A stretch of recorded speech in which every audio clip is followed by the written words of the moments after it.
And now we play the wait game. Will YouTube give me a sign? Will it not? It did give me a sign. We are live. Well, hello there, everybody, and welcome back to another Jedi Academy, the stream where we hang out with you wonderful and amazing folks and bring the best and the brightest of content creators from the YouTubes and Twitch all together to one little show where we answer your questions. This is a straight Q&A show. You have questions about Star Wars Galaxy of Heroes, the mobile game brought to you by Kappa Games, and we are going to try to give you the answers that you need. It's a pretty simple format. We get all the panel together, whoever can show up. A lot of them might not make it today because I think we had them all have alcohol poisoning after the nonsense we pulled last night. hmm Many men enter, only two leave. Heinz and Ranger, the last two standing. And so if the way it works is real simple. If you have a question that you want to post to us, all you need to do is put your question into the chat. However, we have to filter the questions out, so we have a filter word that we use. It's pretty simple. We use the word question, the actual word question in front of your actual question statement. Put that into the chat. You put it in. We'll get it read. I will tell you, it does behoove you to get your questions in sooner rather than later because there is a time limit to how long we do Jedi Academy. It's about 2 hours long, so sometimes we don't get all the questions, but if you get your question in sooner rather than later, there's a pretty good chance that you'll get your question taken care of. And a lot of times, too, what's really cool about the Jedi Academy is a lot of you will have the same question. If we don't necessarily pick yours, it's because you've already answered a question similar to that. So, at least you'll get some answers if it's a general question that you may be curious about. That being said, let's introduce the panel. So far, it's just me, Ranger J 1999, and the Thunder from Down Under, who's not wearing his unders. It's the Heinzie. Why do you Very, think the camera's from here up? Everyone's a uh, winner. No pants. Yeah, no pants dance going on right now. Hey, everyone. Good morning. there he It's is. cool to be here as always. Thanks for having me. I know. And A lot of fun. very successful GAC last night, Yeah. thanks to me and Loki, who got him Yes. a slap, bam, whamma lamma, full hmm clear. Yeah. No whammies, no preloads, no nothing. I know. Who would have thought that I could be half good? Who would have thought? I Like know. that's just crazy. I Yeah. know. I know, right? So. Hmm. Must be fluked it. So go ahead and get your questions in, and then we'll get rocking and rolling. Appreciate everybody being here. I know it's a Saturday morning. Hit that thumbs up, subscribe, comment. It's YouTube. YouTube's different from Twitch, y'all. A lot of you see us over on Twitch, but we've been doing YouTube a long time, and the way their algorithm works is how many interactions you get, or how many views you get, and how Mm. long did you view the video, and then did you like it or not like it. That's pretty much how YouTube works. And if you get a lot of that action going on, then they'll recommend your video to other people. And if you don't get a lot of that action going on, they're like, well, we'll just put that over there for you there, little buddy, and then you're basically hosed and there's nothing you can do about it. So yeah. All right, so if you guys didn't see it last night, we had an incredible stream with me and Grid and Heinzie and Loki on the Grid session. Jesus Christ, was that something? It was epic, man. It was so much fun. We had our boy Loki up and about, didn't we? I know, He was man. he He was thought he was really going to pace animated. him. You see how he thought he was going to pace himself? I love it how he thought he actually had a chance of not going overboard. Like that was so gonna happen. It was great. I put an end to that I, shit real quick. we did. It was like, yeah, you're gone, mate. You're gone. You just don't know it yet. Yeah. I think at one point he's gone, oh, I've had a few. I'm not, I'm having a few here, and it's getting a bit crazy. It's like, welcome to the Gridsy session. And I'm like, Like, Drake! come on, bro. It was a lot of fun. It really was. And look, I love them because they're just so unscripted. Like there's no planning at all. Just Yeah, turn up, turn the camera on, have a few drinks, and roll with it. It's pretty epic stuff. It's a lot of fun. absolutely. Yeah. Side note, I needed to put this out here. Now we have all the introductions done and everything, but one of our skewers, Corinth, he plays on our D&D stream Yes. on Saturday and Sunday. His sister passed away, Oh unfortunately, no. and Oh. so today there will be a ceremony. If you guys just want to send some support to Corinth, it's a rough time for him right now. And I already sent some flowers for the funeral and stuff. I mean, obviously I can't be there, but It's a tough thing. He's going through a tough time. But if you guys would like to send him a message, just offer your condolences. That would be really spectacular. He's a really, really amazing guy. The computer that I'm using, he built it for me. Didn't charge me anything. He just built me a computer and sent it to me because he's in the IT field. Just a really wonderful, wonderful human being. And so, if you guys get a chance, especially if you know him in Discord, just send your condolences. Just say, hey, man, if you need anything, let me know. We're thinking about you. Thoughts and prayers, things of that nature. So I just wanted to address that. I've heard of it. Condolences to his family. And all involved. We are thinking of you, Corin, and we have your back. Yeah. You got a lot of people here. Feel free to reach out if you need to chat to anyone, brother. But again, man, our condolences with you and thoughts and prayers, bro. Yeah, and she was super young too, man. That's a sad thing too. Well, in my eyes, she was young, so. So sad. But then I'm an old crusty turd, so. That's not mine. I know we're both old crusty turds. Once we got past 40, you're like, well, it's all downhill from here. Yep. Let's just get in our rocking chair and let's just sit back and drink and talk about the good old days. Oh boy, right You know what? Yep. Oh, I see Scribbles in the chat. Oh, good old Scribbles. There he is. I saw you in there, Scribbles. The Rock of Gibraltar, the Spanglish man himself. Scribbles, you can jump on the Jedi Academy too, you psycho. Get in here. I know, but he's usually busy. He's on a different time schedule too, so usually he's busy with work or something. So it's okay, Scribbles. We forgive you. I see Sweens out there as well. Sweens is here. Sweens is alive. I tried to get him to do a shoe yesterday. Wouldn't do it. I got him to smack his butt on camera though. That's that's good. Yeah. If you get that, love you, brother. You know it. Well, I know. All the ladies last night wanted me to jump on the chair and do that. One, this chair cannot do that. It's just a small little dinky chair. And two, I've got a bad knee and ankle, so I can just see it now. I try to do that. I'm like, wee, and then I'm like, Ranger. I'm just on the ground, just like. Yeah. When we max out a hype train, my chair just sits there and goes, just no. I mean, they immediately went. They were like just piranhas, like get on the chair, slap your ass, Ranger. I'm like, God damn. I did break the chair once. You're aware of this? Oh, I know. And I'm just looking at my little dinky pussy chair here. I'm just like, it's a good chair. The leg broke, and let's just say the warranty claim was really, really interesting. Situation to go through, but we got it replaced in the end. It was quite funny. Speaking of broken chairs, there's Sir Loki. He's coming in slowly. Loki. Hey, Loki, here he is. Broken chairs. Loki, what's going on, brother? You live? I'm good, man. I'm feeling the hurt a little bit, but I'm good. Make sure you get some rest because we still have the big cookies and beam stream here in a little while. Oh shit! All right, I forgot. You can just hear the pain in his voice then, can't you? You really can. I'm good. Yeah, you don't have to go crazy on that one. I do, but yeah, I mean, I gotta. You guys don't know. So 7:00 Eastern, I think 4 p.m. Pacific. We're going to be doing the cookies and beam stream. Chewbacca was all over you about eating cookies and all this other shit. So I'm like, all right, little stream. We'll eat cookies and drink bourbon and just have a good old time sitting. We're going to actually have a stream. It will be constructive, supposedly, about why we set the GAC defenses and stuff that we do and how you go about scouting your opponent, things of that nature. So it'll be constructive. I think it's going to turn into anarchy after about 10 minutes of cookies and beam nonstop. So not only will I be getting drunk, I will be suffering the diabetes after eating all these cookies. So I'm going to have a sugar rush, and then I'm going to have two effects. I'm going to have the caffeine and the sugar here, but the alcohol trying to do this. So I may have a stroke on stream. So there you go. So get your questions in, guys. This is still a Q&A show. And so get that in there. We'll start doing your questions here. I've got everything set up, so start getting your questions in. And remember, probably want to get them in sooner rather than later. Remember, we have a 2-hour time frame that we do this.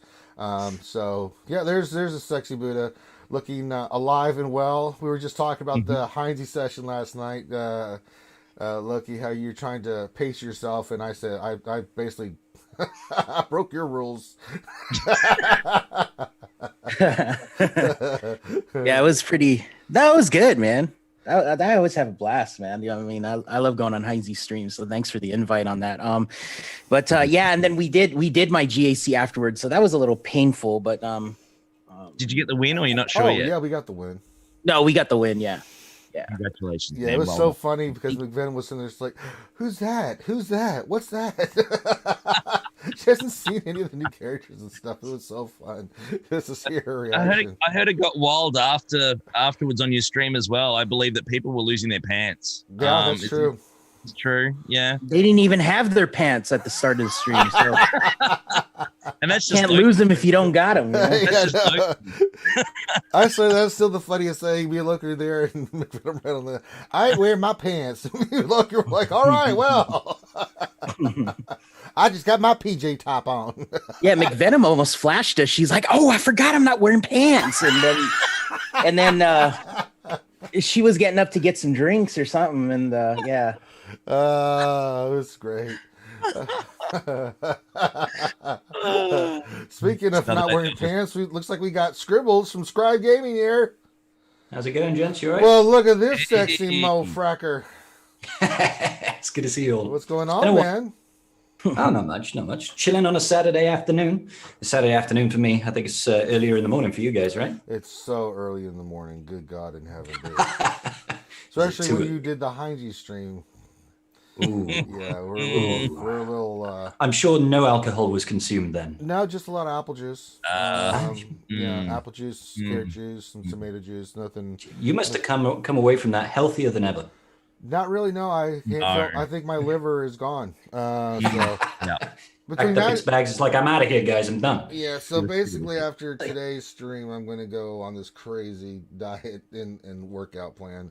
Because I have been doing this too much lately, and so I was like, all right, it's time to. I work out, but I just work out just to stay healthy. Now I'm going to go bananas with it, so that'll be my next thing. Sounds good. Especially if I'm going to be eating cookies and drinking all this bourbon, I'm like, yeah, let's just start it. I might as well. I've been meaning to get crazy with it. So, all right. Enough about that. Let's get into what's going on in the game right now. A lot of good stuff actually going on in the game right now. I think we can all agree on that. Conquest was a home run. We were talking about that religiously yesterday about Conquest. So let's not talk about what we've already got. Let's talk about what's upcoming. I want to get your guys' thoughts on this. Hard node, that's the big thing that's coming up, because I think we're all here. We've all gotten the through normal mode, got the loot box and stuff. We've talked about ad nauseum all the stuff. You can go back and watch all the other streams we've done on that. But let's predict hard node. How hard is it going to be? I'm kind of curious, like, how hard is this? Because we'll start with you, Loki. You're talking about if you get lucky with the data disk or not. Do you really think the first tier of hard node is going to be where you, as such, that if you don't get the right disc, you're hosed the rest of the way? Absolutely. Well, I don't think I don't want to say you're hosed, but it's like what I mentioned, and it was on one of our previous streams, was if you get the right data discs, then you can stretch your teams out a lot more.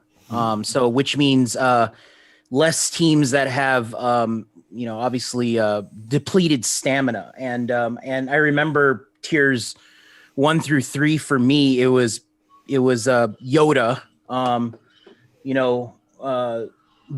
jumping over and over again. And I had some crap Jedi team is what I had. And then I also had I had 2 Mon Mothma teams. And I wasn't shy bringing down that stamina. I think on stream with Grid and yourself, a few others, and Thane, I had a Grandmaster Yoda at like 10% stamina, and I think we depleted him on stream. So that's how much I used that guy because I had the right data disk, because I had the cooldown one. And then same thing with Mon Mothma was, I had Mon Mothma at 10% stamina, but I was making 2 Rebel fighter teams because there's enough of those to make 2 teams and easily clear all the way up to the boss node. And then you can save your good teams for the bosses and the feats and all that. So I do believe that the hard mode is going to be extremely difficult. I think it's going to pick up where Sector 5 normal left off. So I believe the Jedi Master Luke team was Relic 3 if I'm not mistaken.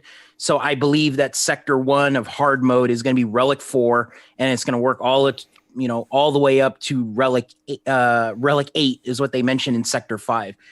I'm hoping we don't play the same bosses. I hope that they shuffle that.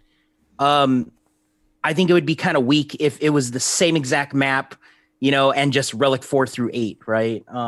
So I hope there's a little more fun and a little more, thoughtfulness from CG's side instead of just making the existing normal mode just hard. You know what I'm saying? And yeah, I do believe in the RNG for the data disc. It's obviously going to be more enjoyable if you get the right data discs from the get-go, from Sector 1, Battle 1. And we saw that with some people where they didn't get the cooldown disc until Sector 4, Sector 5, or other key ones. I mean, there's like Quickening, there's the turn meter one, there's all those other ones, great ones, right? If you're stuck getting a bunch of the offense ones, I mean, good luck, because I don't see you doing much. And I'm going to be farming hard for the desirable discs. And yeah, I don't know what else to say. I mean, it's going to be hard I still can't do the Night Sister assault battle, with Sid in phase 4 in tier 3. Mm-hmm. So I'm going to assume that there's going to be something like that where you're facing a Relic 8 team, PvE team, and their entire team goes maybe 3 or 4 times before your team goes. So you need the certain data discs to give your team like 200% speed at the start of the battle.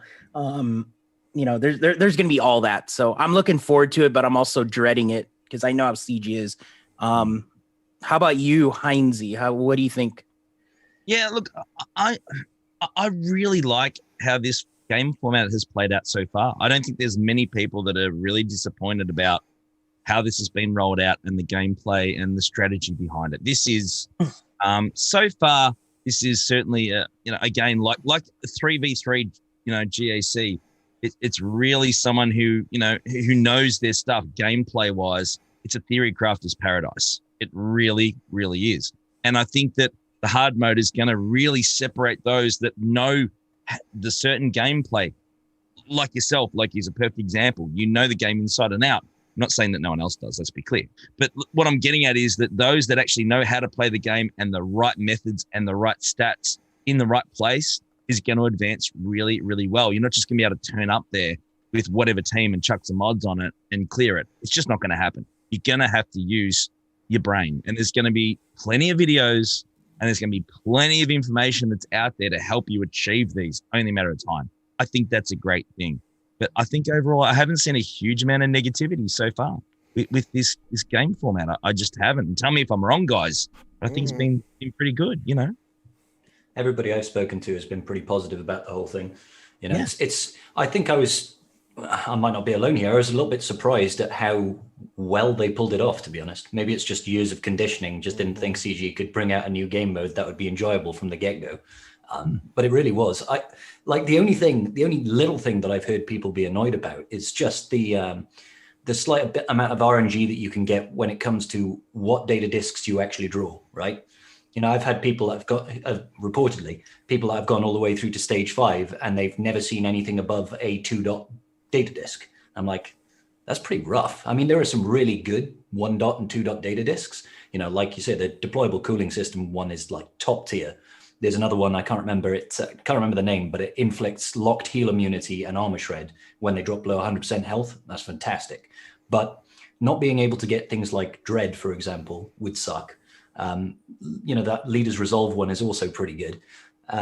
So that's the only side of it that I've sort of heard negativity around. What I'd love for them to do is to introduce a way of rolling up data discs. So say you get 2 duplicates, you can combine them and increase the tier of the rarity. Maybe it costs you some of the currency, but you could upgrade your mods as you get into the later stages. So say you never get, a blue rarity of deployable cooling systems, right, for example, but you've got 2 of the step below. You could combine them both, throw a bit of credits in there or whatever the currency from the actual conquest mode is, and level that up. That I think would be something cool for them to introduce. No, but that's a great idea. I think it's been pretty good. I think it's been pretty good. Yeah, I agree. How hard do you think hard mode's going to be, though, Scribbles? Oh, it's going to be nuts. I think think of the comparison between phase 1 dark side GOTB and phase 1 light side GOTB. Yes. I think it's going to be that sort of disparity. You're going to go in there and you'll be like, it's just the first stage, we'll be fine. And you just get steamrolled and you're like, oh, wait, I better bring out the big guns until I can get some data disks. And then you've got to make sure you plot your path so you can see all the data disks and make sure you're like, wow, okay, we got deployable cooling systems. I've got to go through Darth Revan and he's Relic 8, but we got to go this way. So it's like that sort of thing. You've got to be really conscious now about finding the right data disks, because if you don't get that shit early, you're going to be in real big trouble. So the question I really want to ask everybody is, how much preloading on this event is Heinz going to do? Yes. What do you mean, yes? What do you mean, yes? Yeah. I did really well the other day. I had fun with it. It was good. Actually, we were having fun. You know what I really like about it is that I'm using teams in my roster. I'm dusting them off and using them in there for fun because we can. Yeah. I've really enjoyed that. Like I've been dusting off. What did I dust off at one point? I dusted off stuff like, bounty hunters that I chuck on defense sometimes in GAC, and I get to use them in there and have some fun with it. I think we dusted off my troopers for fun. I just normally don't use them. I'm building them up at the moment, but I got to use them with the data disks. They were viable in missions. It was great to use those. I've got a fat roster. I'm the first one to admit it. My roster is PH fat. It really is. And I've got characters that I just do not use.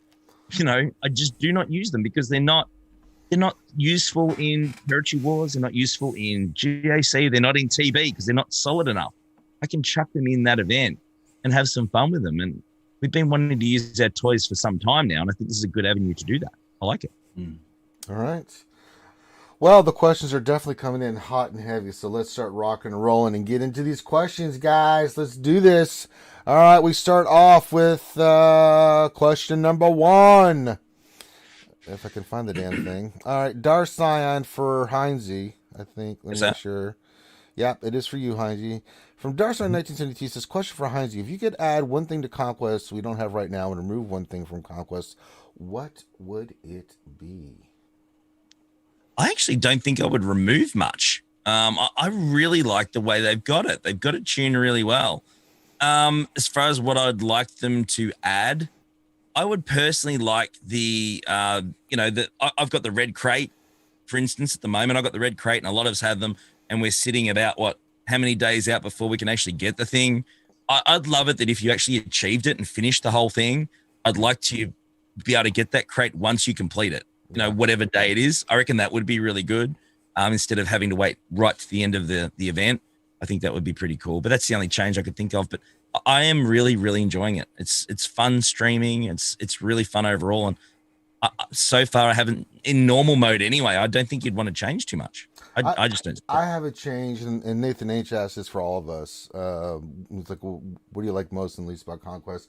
I think the least thing that I want and it would be a change is adding instead of starting off at gear 12, make it gear 11, because that would allow some of the lower GP people to at least get their foot in the door, get some rewards from it, and get a taste of what it could be. I think that's an easy fix, right? You just lower it down one, or just add it, do something to where gear 11 is the first stage, so that people can go in there, and especially the lower GP, because the more people you can get involved with it, I think is a better thing than them being frustrated where they're really low GP.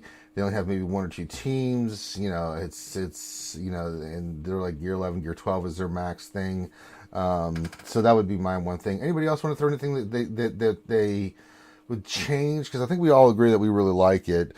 But it kind of gets into the question from Nathan H. and something sound like one thing you would take away if you want to take away anything, or one thing you would like to add. Loki, we'll go to you next.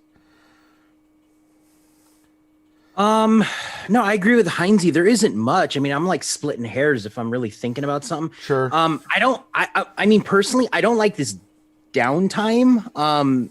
Now, granted, it's because I wanted to finish it day one and I did, but, for those that finish it pretty quick, there's going to be that big downtime, which is like 10 days or something like that. And you're just sitting here chomping at the bit for the box. But, I don't know if they can do something about that. Maybe get I don't know.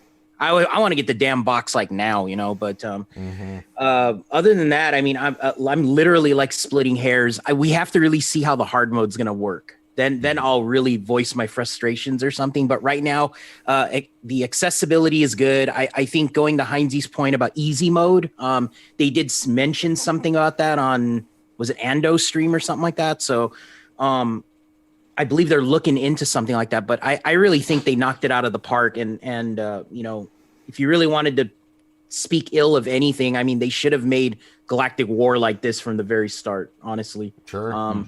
And because Galactic War has been a dead mode for like 3 years, right?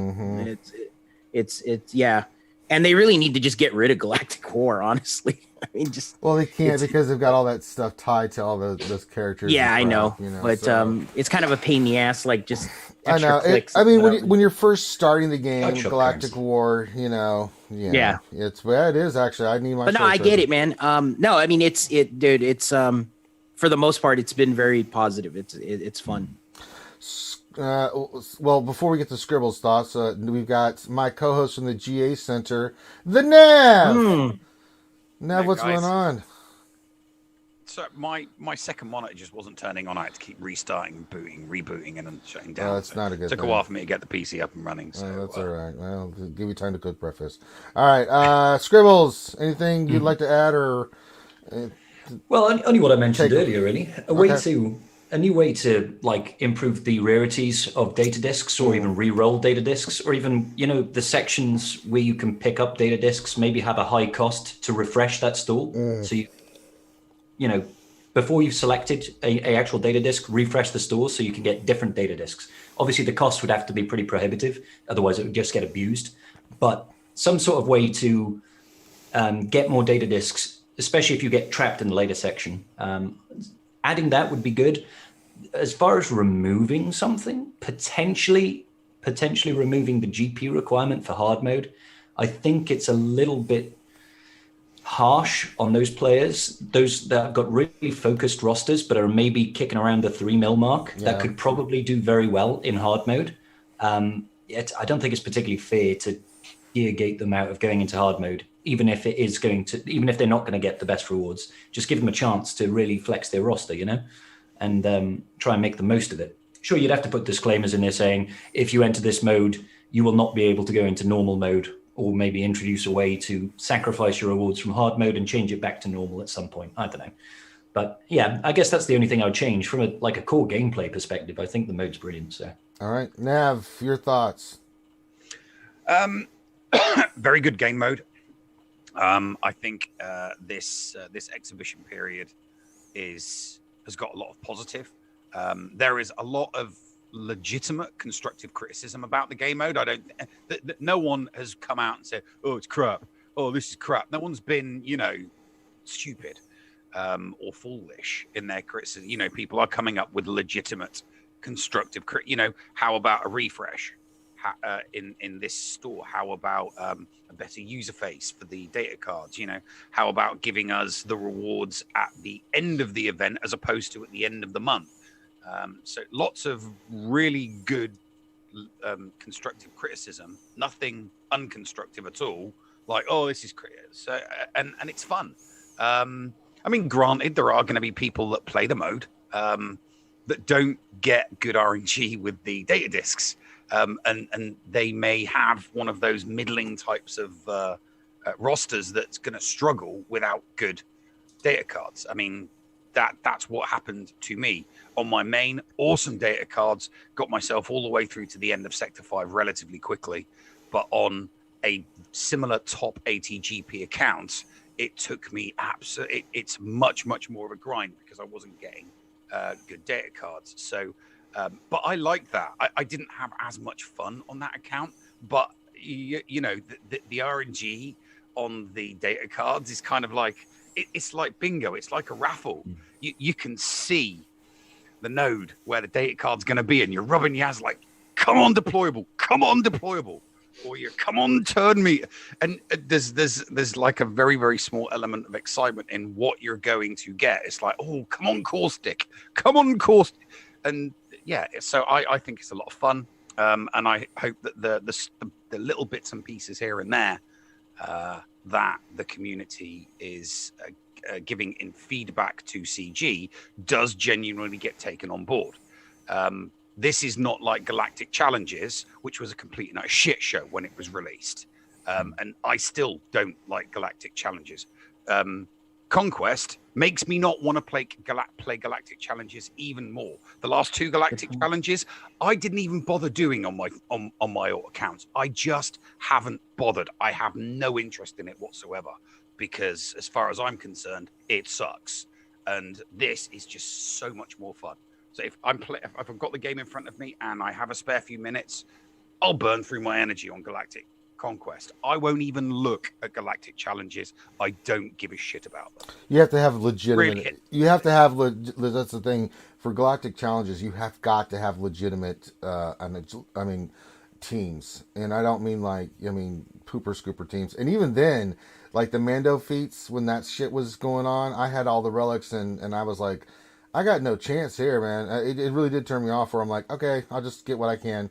Go in there, Kylo, get some of the feats done. Okay, I'll just take what I can get, so we're not going to have a whole Galactic Challenge discussion here for the rest of the time. So CG definitely hit it out of the park with this, and I'm really looking forward to seeing what positive changes they make to it once we're out of the exhibition phase. Yeah. All right, let's go to the next question. And this is just for everybody real quick, so it's a real simple one. Nathan H. says, question for the panel. How is your GAC season so far? We'll start with you, Heinz. You're actually having a pretty good season. I've been picking up my game a bit. Yeah. I've been going okay, yeah. I've been probably trying a bit more the last few months, putting a bit more effort in. Less in the past, just like, let's just get drunk and see how we go.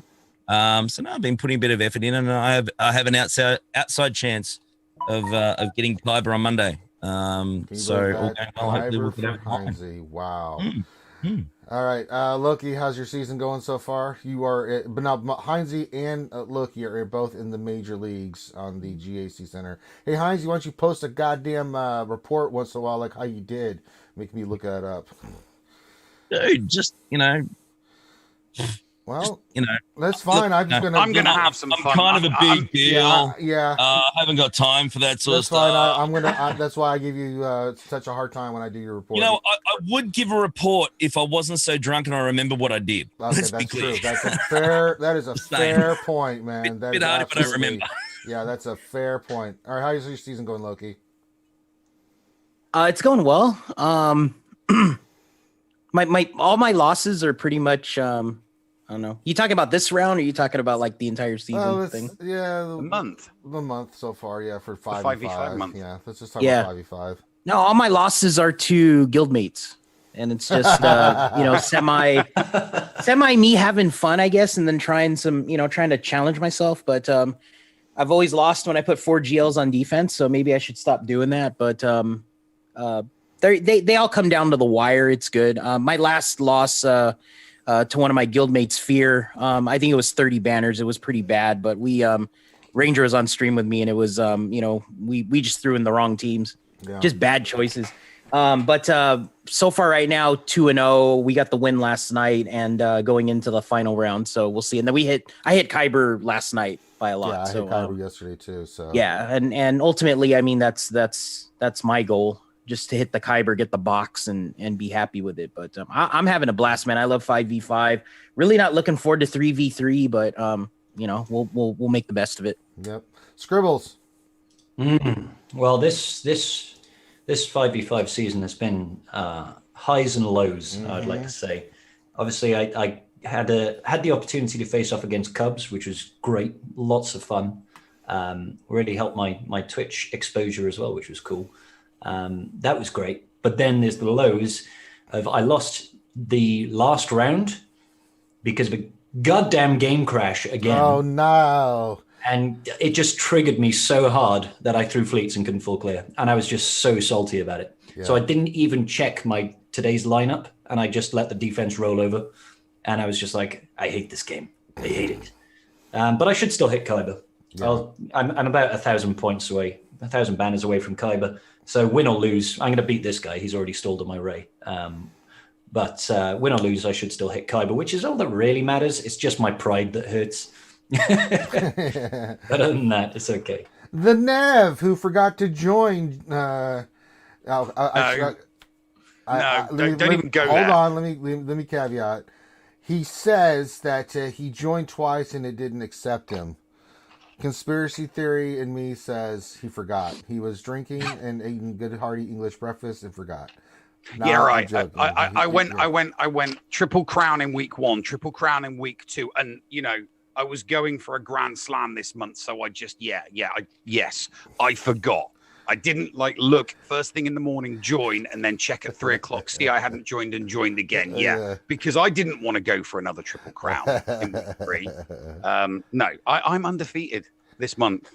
Even I'm missing 3 matches. Every single match has been a flawless victory. All right. And I beat my first slacker last night, which was fun. Congrats. I'm going to clip it because you'd think it would be JKL that would take out the slacker. It was JKR with a counter. Just smacked him once. Just count. It was weird. So beat my first slacker in GAC, which was nice. All right. And then I'm having again another. I've already hit Kyber.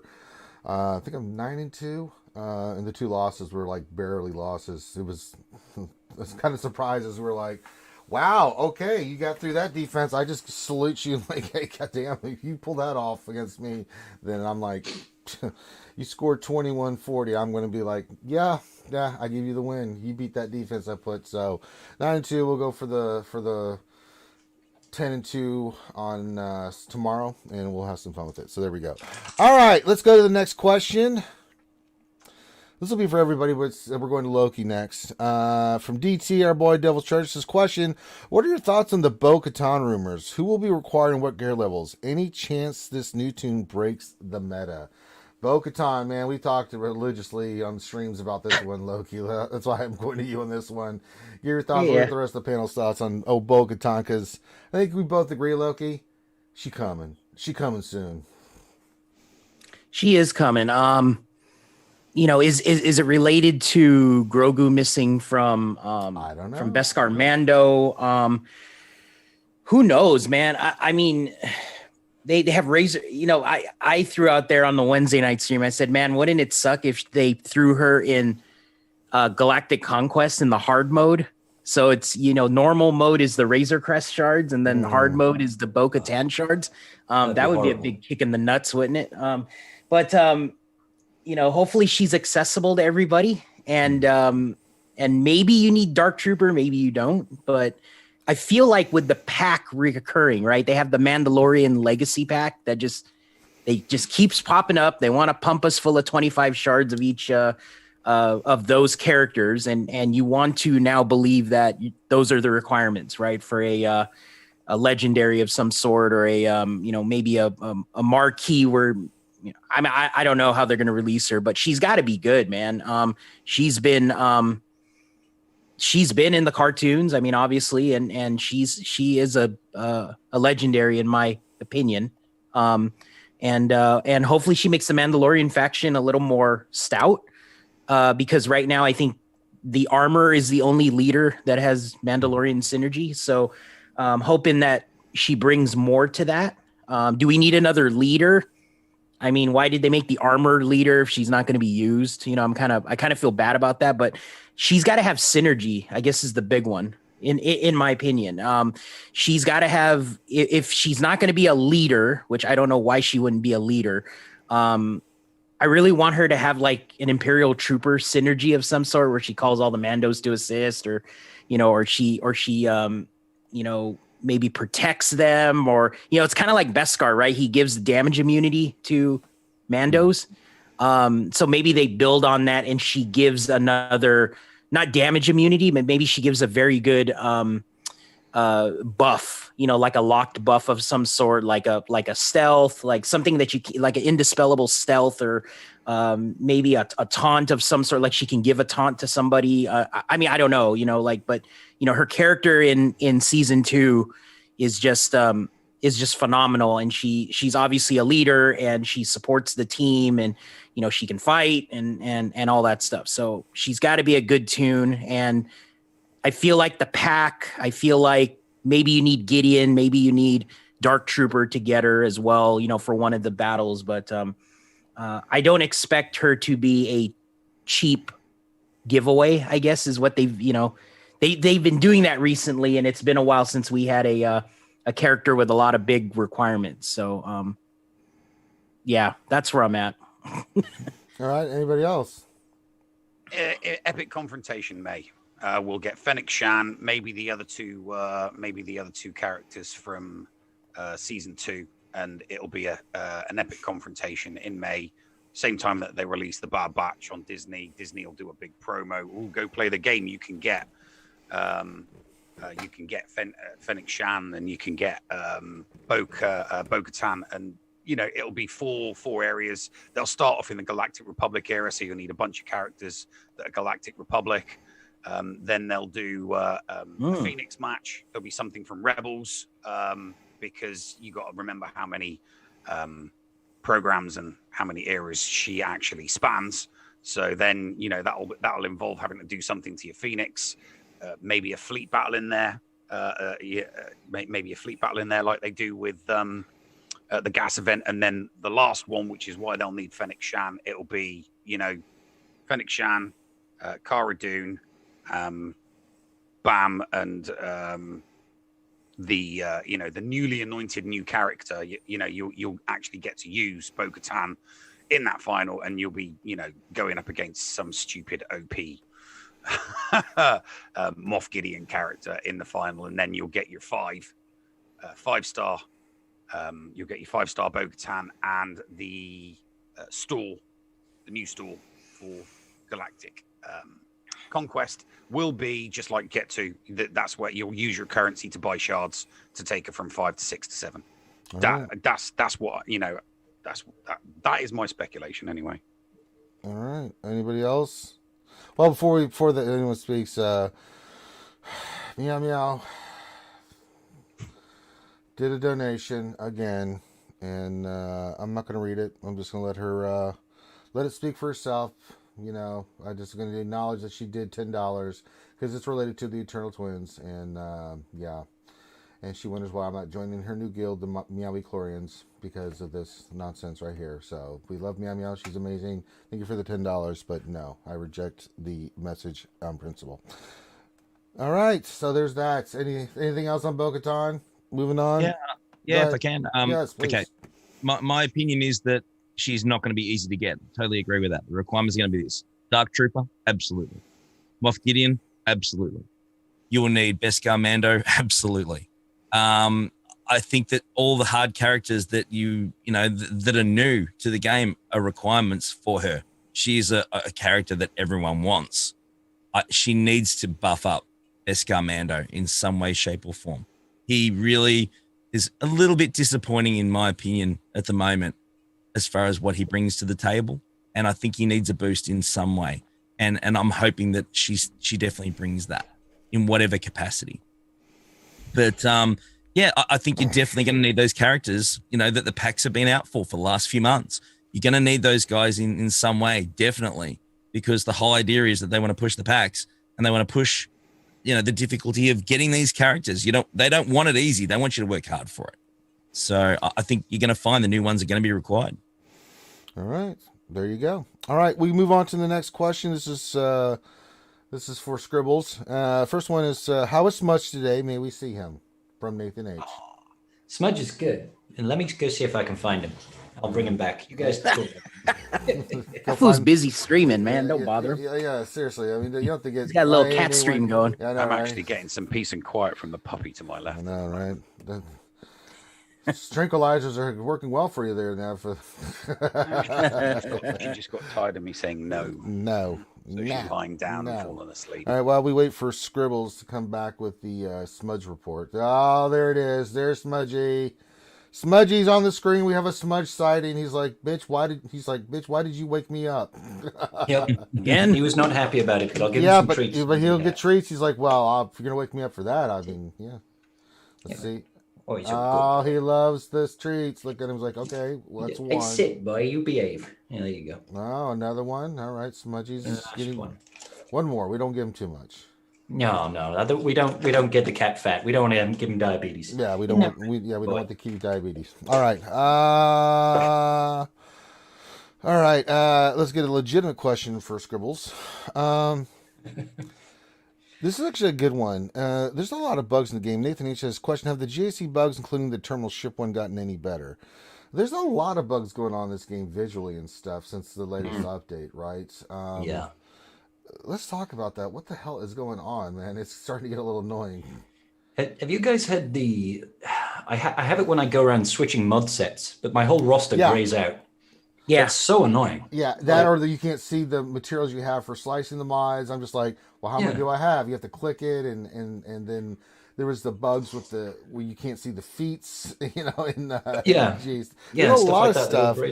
He's asking about GAC and stuff like that. So there's a lot of bugs. What's going on, man? What the hell is going on? I'm not sure. It definitely came when sort of around the time Conquest went live, didn't it? Yes.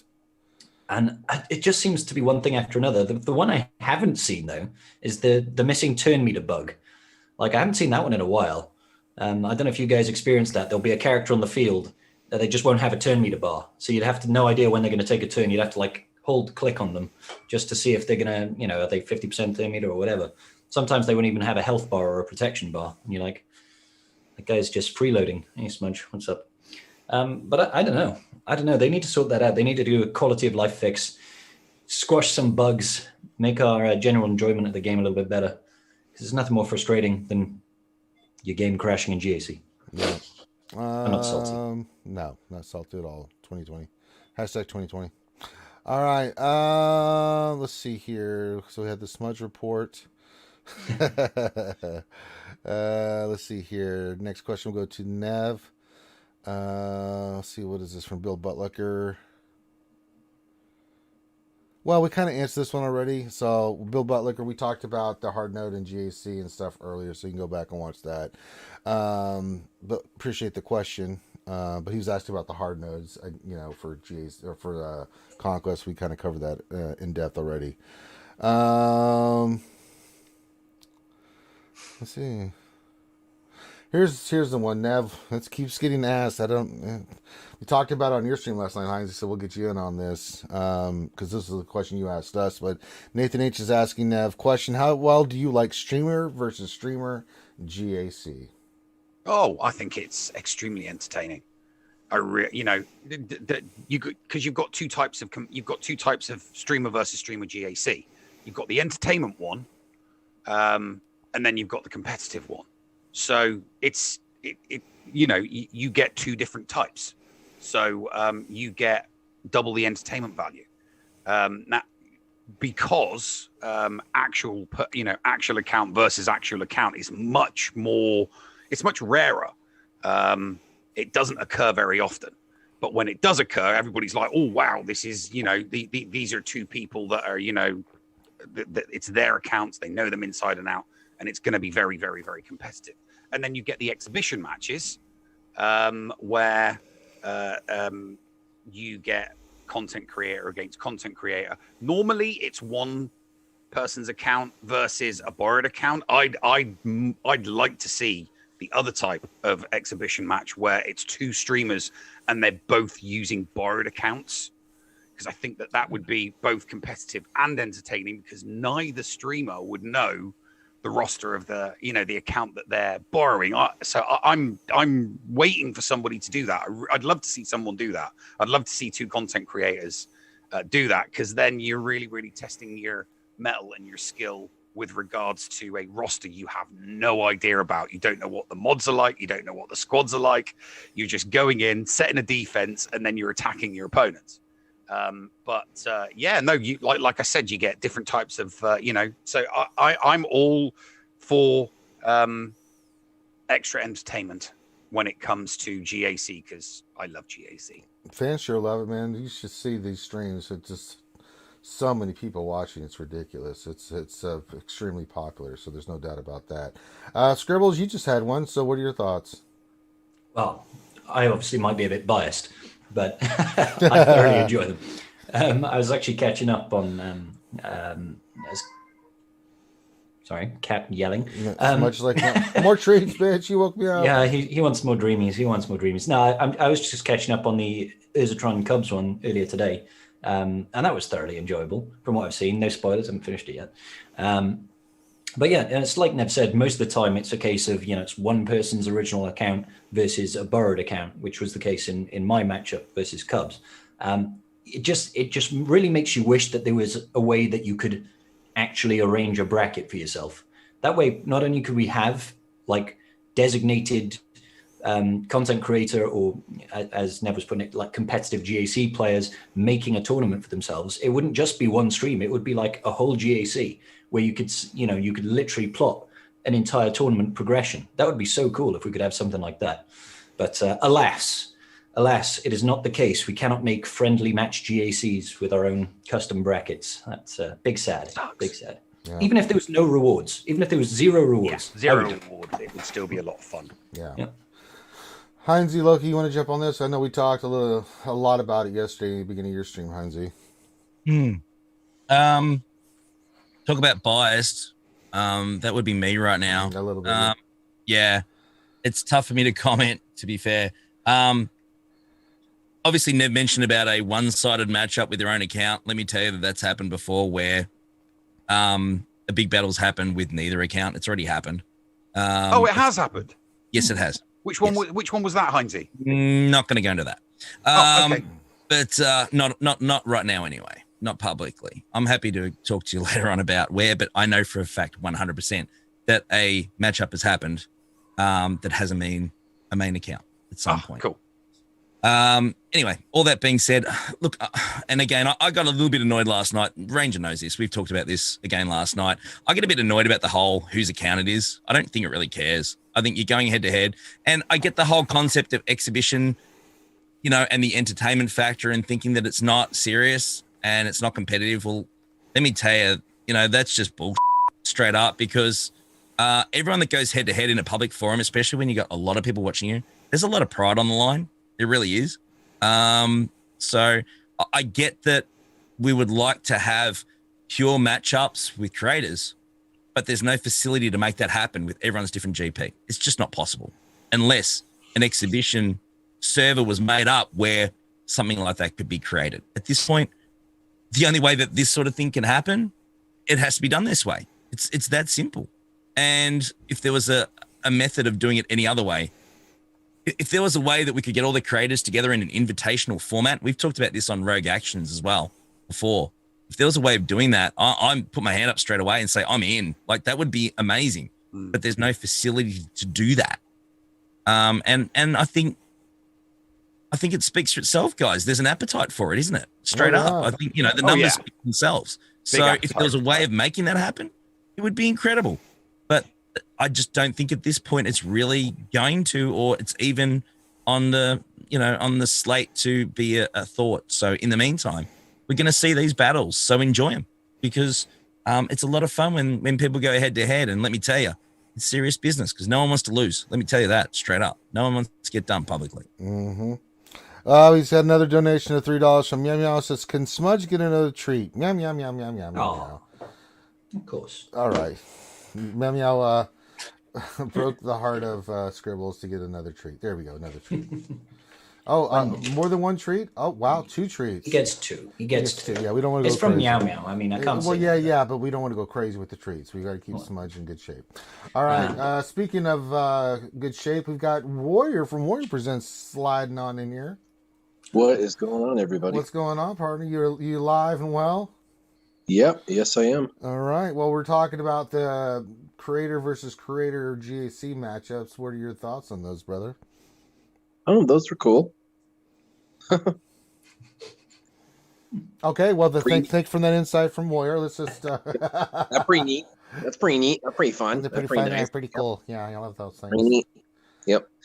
No, I think it takes time and effort, and you've got to be able to coordinate all that kind of stuff. So I mean, if you've got that, kudos to you. But I think I'd have to recognize the name, and there's so many new creators out there. I don't even know if I'd recognize I was going against somebody.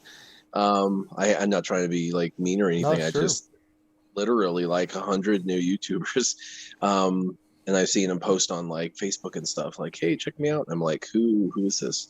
And it's not to be like rude, just it's like I just literally don't even. There's so much, GAC has given so many people a platform to stream, so it's pretty cool. Yes, it is. All right, we'll round it out with Loki. Any thoughts you want to say about the GAC matchups there, Loki, or? No, I think everything was well said. I mean,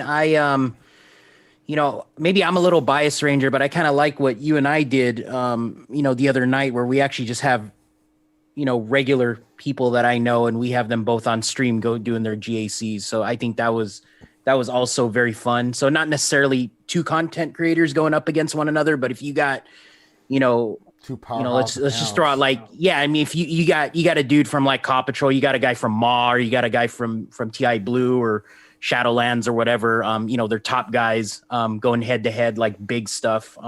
That's always fun to see, because those I feel like the streaming GAC competitive matchups, there's a lot of obvious lacking content with like big whale accounts out there. And I personally like to see that stuff. I mean, because you get to see the end game counters, that you can work up to. And it'd be cool to get like Oblivion 1 versus Fulbright or something like that. And you market that one. You and I did that, with a couple accounts. They're bloodbaths, man. Let me tell you, those fights are bloodbaths, man, because you're talking all the tunes with the best mods you've ever seen, and it is 4D chess, man. I'm telling you, it is unbelievable how. Yeah, your match against Thane was pretty damn OP.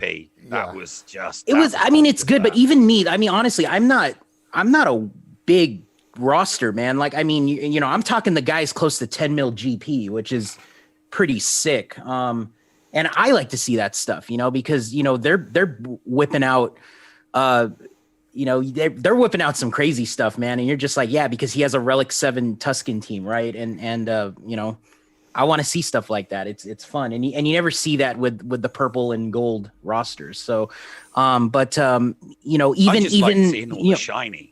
Yeah, I know, right? Yeah, absolutely, man. I like to see it too. I mean, it's like, it's like watching, I don't know, it's like watching the NBA Finals or the World Series, right? I mean, it's like you're not watching, the high school t-ball competition, and no offense to that, like everybody wants to see LeBron James fight, play basketball against, James Harden or whatever, right? You guys know what I'm getting at, but I'll end on, if the streamers or, if they're going to set up exhibitions like this and get these big fat 9 million accounts, I would be all for that too. Like, I want to see some crazy Relic 8, 300, 90 speed Gideons. And like, I want to see that stuff, dude. I want to see people break GAC in a sense that they know what they're doing and they have these crazily modded. Like, I want to see like a Droidica with like 15,000 offense, right? Like, I want to see that stuff. And you're just on command. You're like clicking, going, okay, I'm going to hit this dude. I'm going to hit this dude. And you're wiping out teams with all these weird bench warmers, No, it would be nice to see a couple of streamers borrow a couple of, 9 mil plus accounts and see them go head to head with a couple of like find out who's retiring, right? That would be so much fun to watch. Yeah, find out who's retiring, see if they'll let you borrow the account, and have fun with that. Because I enjoy that stuff, like from me. But yeah. I'll end it at that though. I think it's fun. Content's content and it's entertaining. So that's all that matters. Meow just donated another $5. Says, does that make Ranger the Don King and Dana White of GAC fight nights? That's high praise. That's high praise right there. That's high praise. If only I could earn the same money that those two did. Oh, hookers and blow for everyone. I'm telling you, man. We ever hit it big, Loki already knows my plan. I'm going to get a big giant house with a big pool and tons of rooms, and everyone's just going to come to the house and stream, and we're going to get, drink live and be high live. It's going to be it's going to be something else. But I'm down. Let's do it. That's the dream. That's the goal. We're nowhere close. All right, so we'll leave it at that. All right, let's get a question for Warrior. Let's see here. Let me see here. Smudge questions. We've had enough smudge questions. Okay, this is from Dar Sion. Let me look at this before here. Let me give you this one, Warrior. Nathan H. says, question, which defenses are the best for CLS? When should we not use him? Non-3-pack Tripio. So which defenses are the best for CLS? What? I'm not sure what you're saying here, Nathan H. I don't know. So this is what I do. But I used to not care, and I just set whatever I set. Now I care. I actually go in and look at my opponent, and I look at their entire history, like as far as I can go back, and look at everything. And you can see what they traditionally use on offense, what they traditionally use on defense, what they trip on, what they struggle with, what are the compositions that they're struggling with, and then try to set something that you feel like they're going to have difficulty with. Even the best laid plans can leave you screwed. I spent 2 hours in this last Grand Arena studying my opponent. I knew exactly what he was going to have on defense, and I was right up to 6 of the 7 teams. And even the two ships, I knew what he was going to set, and I was right about the ships that he was going to set for the most part. And I set what I thought was going to be a perfect, extremely heavy defense. With my GLs on defense, and I knew that he uses specific GLs for, against the GG team. So I put GG on the front, thinking he'd use a GL, and I thought I'd gas him and prevent him from having any GLs for the back, and just all sorts of just little tweaks and stuff. And ships, I put specific tweaks in my ships to think it didn't work out. He single shot absolutely everything, got a 21-11. And then on mine, I had all B-rate teams. I had to go in and take out his B-rate teams, and I ended up tripping. And I tripped hard and on live TV, which was fun. So, and then I ended up getting a 20-55. And so, you can plan for 2 hours, and it can be all for naught. CLS is a great team for offense. It's a great team for defense. Set it on either. You can see if they struggle with it. If you see they consistently struggle with it, put it on defense. If you feel like it's a good can opener for yourself for offense and you feel like you need it, then use it for offense. The team that I'm using CLS for, and I like it because the good thing about, you can play CLS on defense, especially if your Han outspeeds theirs. Though it's still RNG, you never know who he's going to shoot first. So if he shoots the right person, especially if it's a mirror match, you can be in good shape. If not, then you're going to lose, right? CLS, what I keep him for mainly for offense is because if I see any Jedi Master Luke, Bastila teams with that Watt shit, that's getting CLS. We did it yesterday. Like, oh, well, thank you very much. Shoot Watt, and I just cleared the board. Warrior's right. CLS on defense is great. What you need to do if you're going to put CLS on there is give another team that they can't mirror the CLS match with, make it really difficult. Make it a tough choice for them. Like, we see this all the time in GAC where someone will put a team and you're like, okay, I can use CLS there, but you don't make them force them to have to make another options. Like, put teams where they have to make a decision on where they're going to use Traya. They can't use both. They can't use on both teams with Traya. So, you have to kind of give them a lot of headaches. So speaking of headaches, it's a little Goblin Penis just showed up, and he's chewing food as he comes on, and he's in. He's come from Bermuda. Look, it's good old Maurice. Bahama, come on, pretty mama. Key Largo, Montego, baby. No, sorry, you got me. Apologies for my tardiness. You arrived. I'm impressed. You and Loki are here, though. I'm impressed. After a night on the Heinz Session, that's a pretty impressive feat. Do you want to be even more impressed? Mm-hmm. We streamed another 2 hours after that. Yeah, drinking with McVenom. Yeah, you missed it, Gom. You missed a pantsless McVenom. Yeah, it was cool watching her play SWGOH. I was like, hey, my God, kicked his back, played SWGOH.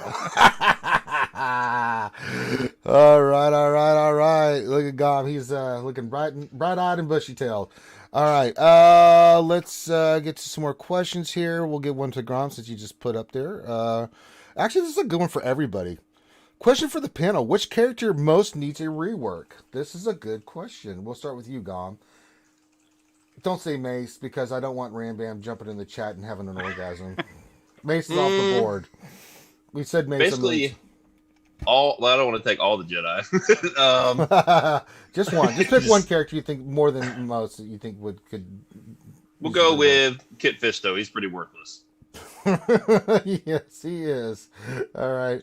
So Gom's throwing the Kit Fisto out there. Warrior, what about you?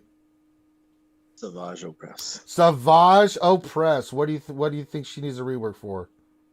Savage, he needs to be. I'm sorry, him. I said her. I'm thinking baddest. I mean, he'd be able to be better than Dooku. He needs to be better than Asajj. He needs to be, a good character, and he sucks right now. Yeah, he's pretty poop. Heinzie?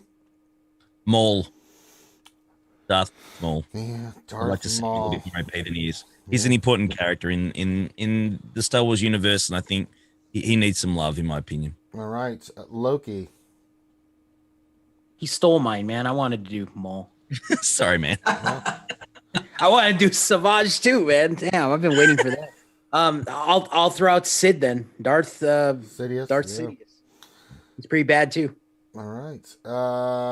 Scribbles. Well, there's like a laundry list, isn't there? I mean, any more or less Galactic Republic Jedi. We can obviously can't do this without saying Mace. I said you can't say Mace. You get that shit out of here. Yeah. Sorry. Well, literally any of the other ones. There's so much trash. We're gonna go I'm a Gundai because I like the name. Yeah, he sure does. I'm a Gundai a lot. Before anybody yells out about he's good with Cam, he should be able to be good without Cam. Yeah. Nev. I'm gonna say Princess Leia. She needs to be reworked so that she's just like Padme. I think we need a new Princess Leia. Where the hell is General Leia Organa? What the hell is going on? We were calling for her last year, and I genuinely thought that we would get like a General Organa and a veteran. I thought we'd also get a veteran Lando as well. Sure. So that we could have literally, all of the OAPs in one squad under Leia. The Viagra twins. with an old Lando in there, an old JML and Leia. So you could put the old gang back together again, literally the old. That's great. Oh, that's great. But no, I do think it's the Social Security Squad. Machine Gun Leia needs a rework. She needs to be like Padme. Padme is OP as hell. And she does all of that stuff, wonderful stuff with the Galactic. It's the vaccine crew. That's who it is. There you go. Yeah, I got that shit's no joke. I got mine 2 days ago. 89 bitches. All right, let's keep going. Going with Heinzie with the next question from Darth Sign 1972 says, question: I am 2 TBs from getting Cam 7 stars. Do I have to take him Relic 7 for light side DB, etc., or would lower relics work? And if so, which relic level? Thank you. I've only got him. I don't have him at that level yet, but my understanding is if he's not relics, he's not great. Again, I think I think Loki, you've got him at 7-star. You've got him relicked up. Is that right? Is that right? I got him relic 8, brother. Yeah. So you're probably a better one to answer this, to be honest. But yeah, my understanding is that if he's not relicked, then he's not as effective as he probably could be or should be. But yeah, I guess it just depends where your guild's at. But obviously, if you unlock Cam, then you open yourself up for the one mission in was it phase 4, right? So there's the Cam mission where he's the leader and it doesn't do anything because he's not a leader, but it's good for that. I mean, if you're gonna use him, if you're gonna unlock him, if you have JML, you need to relic 8 him. He just hits so damn hard. He does a double tap with his basic. I've seen it as high as like 200k, 250k. So a hit. So that's $500,000 damage coming out of him. And he's very good in the heroic or in the challenge rancor. So phase 4 with that Jedi Knight Revan teams like Jedi Knight Revan, Rey, Cam, Jedi Knight Luke. You're getting your 10 to 12% with him. He hits harder than gas. So consider that, when you relic 8 him, he's a very good substitute or a very good stand-in for for a damage dealer on a Jedi team, and then you can keep gas for another team. So he stretches your roster out a little bit. He helps with the raid, and then ultimately you got him for light side GOTV. So very good, in my opinion, very good investment. He just hits hard as hell. You pair him up with Ezra, and you get that quadruple assist going, which is fantastic. You throw him with like Ayla. So I mean, Ayla Sakura in phase 4, she calls to assist, so she calls Cam. And she's Galactic Republic, so she has super good synergy with him. But she does a stun on her hit, calls Cam to assist. That's a double tap, and you're just wrecking fools and stunning them, and it's a lot of fun. So he's a very good investment, in my opinion. If you have access to him, and you should relic him up ASAP. All right, have the opportunity. I think Gom's got him as well. If I'm right, I didn't mean to be rude, Gom. Gom, yeah. Got him relic up everything as well, Loki just said is. He answered that perfectly. I mean, he was pretty underwhelming at Relic 3. I took him to Relic 7. He's the boss. Yeah. It's kind of like Vader. Relic 3, it's really good, but Relic 7 is a new world for you. All right. Ezra, man. Ezra's the same thing. You got a Relic 7. If you're going to go all in, you got a Relic 7 Ezra, and then that dude hits like a truck. Well, I've got him like Relic 3. He's still, even at Relic 3, I was surprised like just how powerful he is. Good God. Ezra gets stupid at Relic levels. Good Lord. All right. This is for everybody. Does alcohol consumption affect your GAC skills? Yes. I think we can all answer this positively. One. Yeah. I haven't done a GAC drunk before, so we've got to change. I don't think that. I've done one sober. Hold my beer, dude. Yeah, pretty sure Warrior's been sober on all his, unless I'm missing one that you did a drunky one on their Warrior. And Warrior's not even responding because he's like, no, I would not. Yeah, I'm totally sober on all mine. Yeah, there you go. All right. Let's see here. God damn it. The damn screen I hate when it does this. Real quick question for you, Loki. How many mercs do you think will be able to handle the new C-Pit fix? Fuck, man, I don't know. Good luck. 25, maybe 30. I was going to say somewhere in the region of 50. Yeah. I mean, Scribe, you did a cool video and you kind of explained it. I don't know if you want to break out the math just real quick, but I like what you did in your video. Yeah. Well, I mean, if you break it down to sort of bare bones, you're kind of looking for an entire guild to have 4 teams doing 2% in each phase, right? So you've got every single member doing 2% in each phase. So you need at least 20 characters at R5 per player, all hitting the crown core and doing at least 2%. If you want to look at it from a very basic sort of minimal stat level. But really, it's just, for me, the problem around those changes are just the fact that it kind of throws good, fun theory crafting out the window. And it just becomes, hey, this is a gear check. How many Relic 5 teams have you got? You throw them all in, go, you're done. Now, it's not all bad news. I do really like the fact that we don't have to coordinate anymore. That is fantastic. That's brilliant. And, I've in an international guild, we've got Americans, we've got Aussies, we've got people across Europe. So being able to not have to worry about that coordination is fantastic. Yeah. It's brilliant. But now it's like, okay, you'll get spitballing 6% damage as a tops you'll do with any sort of team, any top of the range GL team, maybe a 10% if you're incredibly lucky. But as soon as you hit that second threshold, the boss is going to have so much speed and damage. Your teams are going to melt.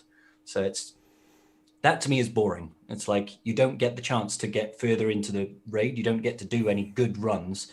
There will be less RNG, which is nice, but it'll just be a case of go in there with a high damage, high DPS team, get your damage and die, and then throw in the next one. It's like,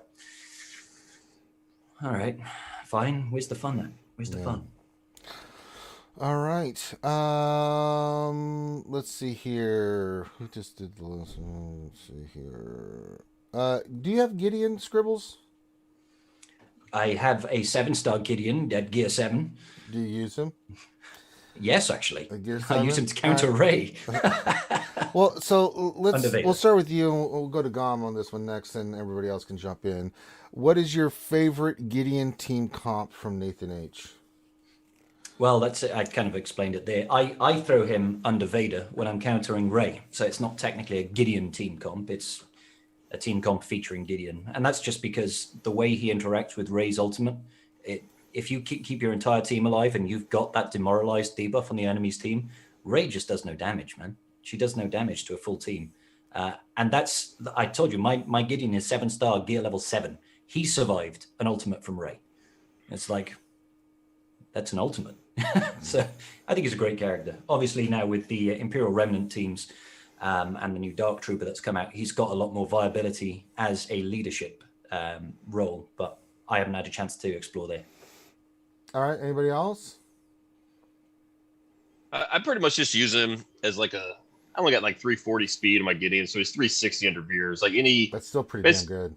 I know, but like basically I don't have any like cool with him, like no cool comps. I just kind of throw him in the trooper team if I need the extra speed, right? Because he goes first. Demoralize, like Scribe said, that's sick. That's just the whole mechanic is disgusting. It breaks stuff.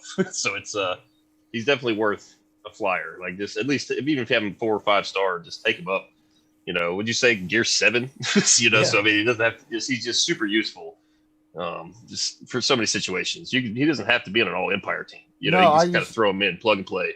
Yeah, I use him on Treya. He's the perfect team for Treya because not only does he do his demoralize, but they're putting the offense down and things like that. So it will shut teams down, and you just whether it's Geos or Padme, it doesn't matter. You're gonna go in and just start annihilating everybody. They can't do any damage. You control the shit out of the team. It's pretty stupid how good that team is. And then on the Trooper team, I've seen that sucker on defense and giving people fits where you've got a fast, like you've got one GOM that's like 360 because you get the 20 from Veer's lead. If you don't have CLS and you put something like that in the back line, people are like, what the hell do I use here? Because they're going to get fast and loose, and they're going to, once demoralize hits, you're in big trouble because you can't do any damage to kill the troopers who are just well on your ass. It's a nasty defensive team. All right. Next question will go to Nev. Let me see here. Well, Nathan H. just wanted to throw this out there into the universe. Does everyone know that Poby finished law school? Well, congratulations, Poby. Yeah, she nailed it. Congrats. Pobes is a star. She did a great job. Very nice. All right, here's the question for Nev, and then we'll go to everybody else. Question: what do you think is coming next now that Conquest is in the game? Ooh, what's the next big game mode we think might be coming down the pipe? Nev, what do you think? I think they'll either rework War or just get rid of it and put something in its place. Ooh. Because they've kind of like set that area of the user interface to do that kind of thing, you know, so you go into it and you see War and you see Conquest. Now, as people have said, War is pretty redundant at the moment. I mean, yeah, sure, War is great for free-to-play beginners right at the start because, you know, you get a couple of decent rewards.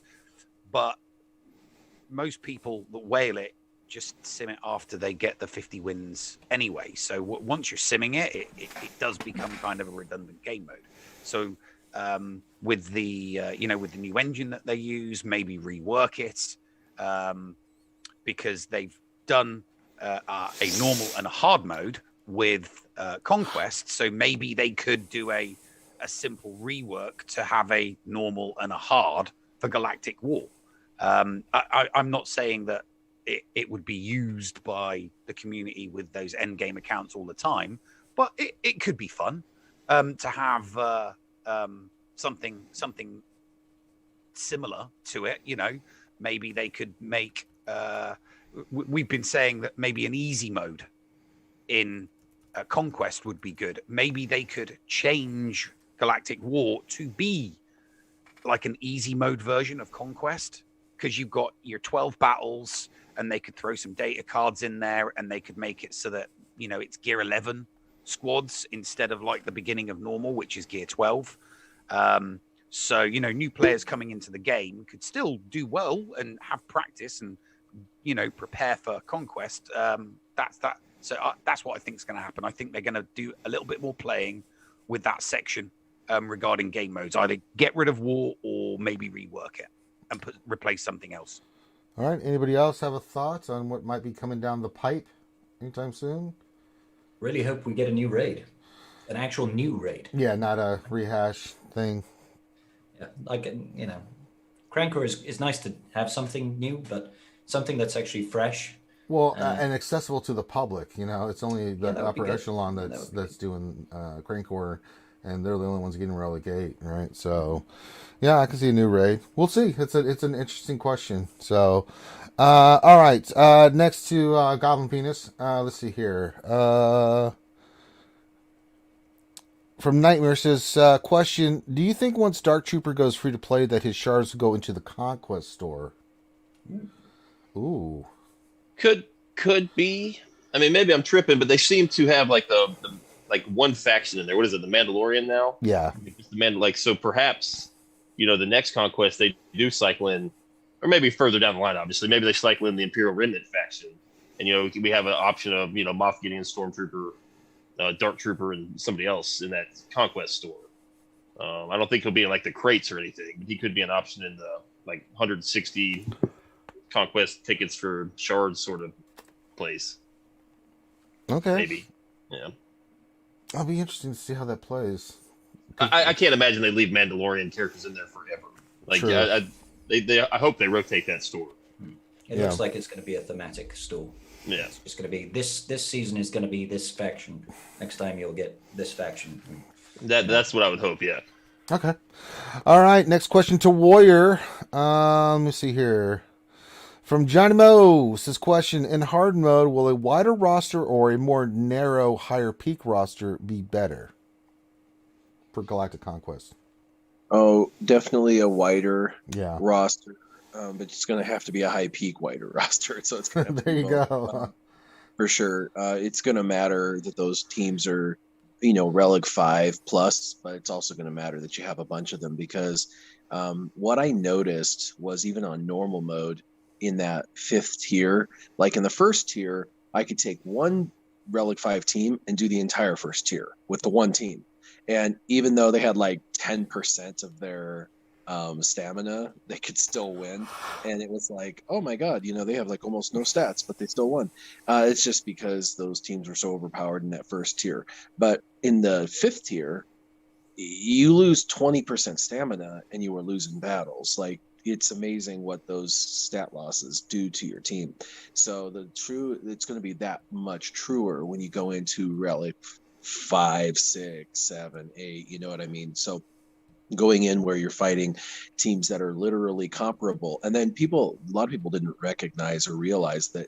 Then, in addition to, let's say, the very first tier is going to be Relic 4, and then on top of that, they get 30 to 50% stat boosts right off the get. So it's not just Relic 5, it's stat boosts, and then they get modifiers. So it's those teams are going to be better than your standard Relic 5 team. And so you're going to have the right team to beat it right off the gate. And then, of course, the modifiers you get and the data cards you're going to be able to earn are going to help you. But one or two battles and that team's going to be pretty exhausted, and you're going to need a new team. All right. Back up top we go. The endless cycle of questions. All right. What else? 73 says, question for Heinz. He says, question to Heinz. I just watched a video from Australia and it made me wonder, have you ever had a kangaroo jump on the hood of your car? Been close. Really? Very, actually very close. I had to brake very hard once when one jumped out in front of me on the way home from work. So yeah, I have been close. Never actually hit one. Not yet. Hit a cow once though. You hit a cow once. I don't even want to. All What's right. a free steak? Yeah, that's a story. That's a story for another time. Yeah, I don't even want to even ponder that. All right. Yeah. Good God. I almost hit a cow once. I did. Nathan says, may we hear the Ranger Heinze song? No, we're not going to play that during the Jedi Academy. We'll get that. We'll do that on the stream tonight. And I'm actually going to redo that one. So I was telling Heinze I've got better software and recording stuff. So I've been doing that for a lot of people. Sorry, I almost hit a cow once.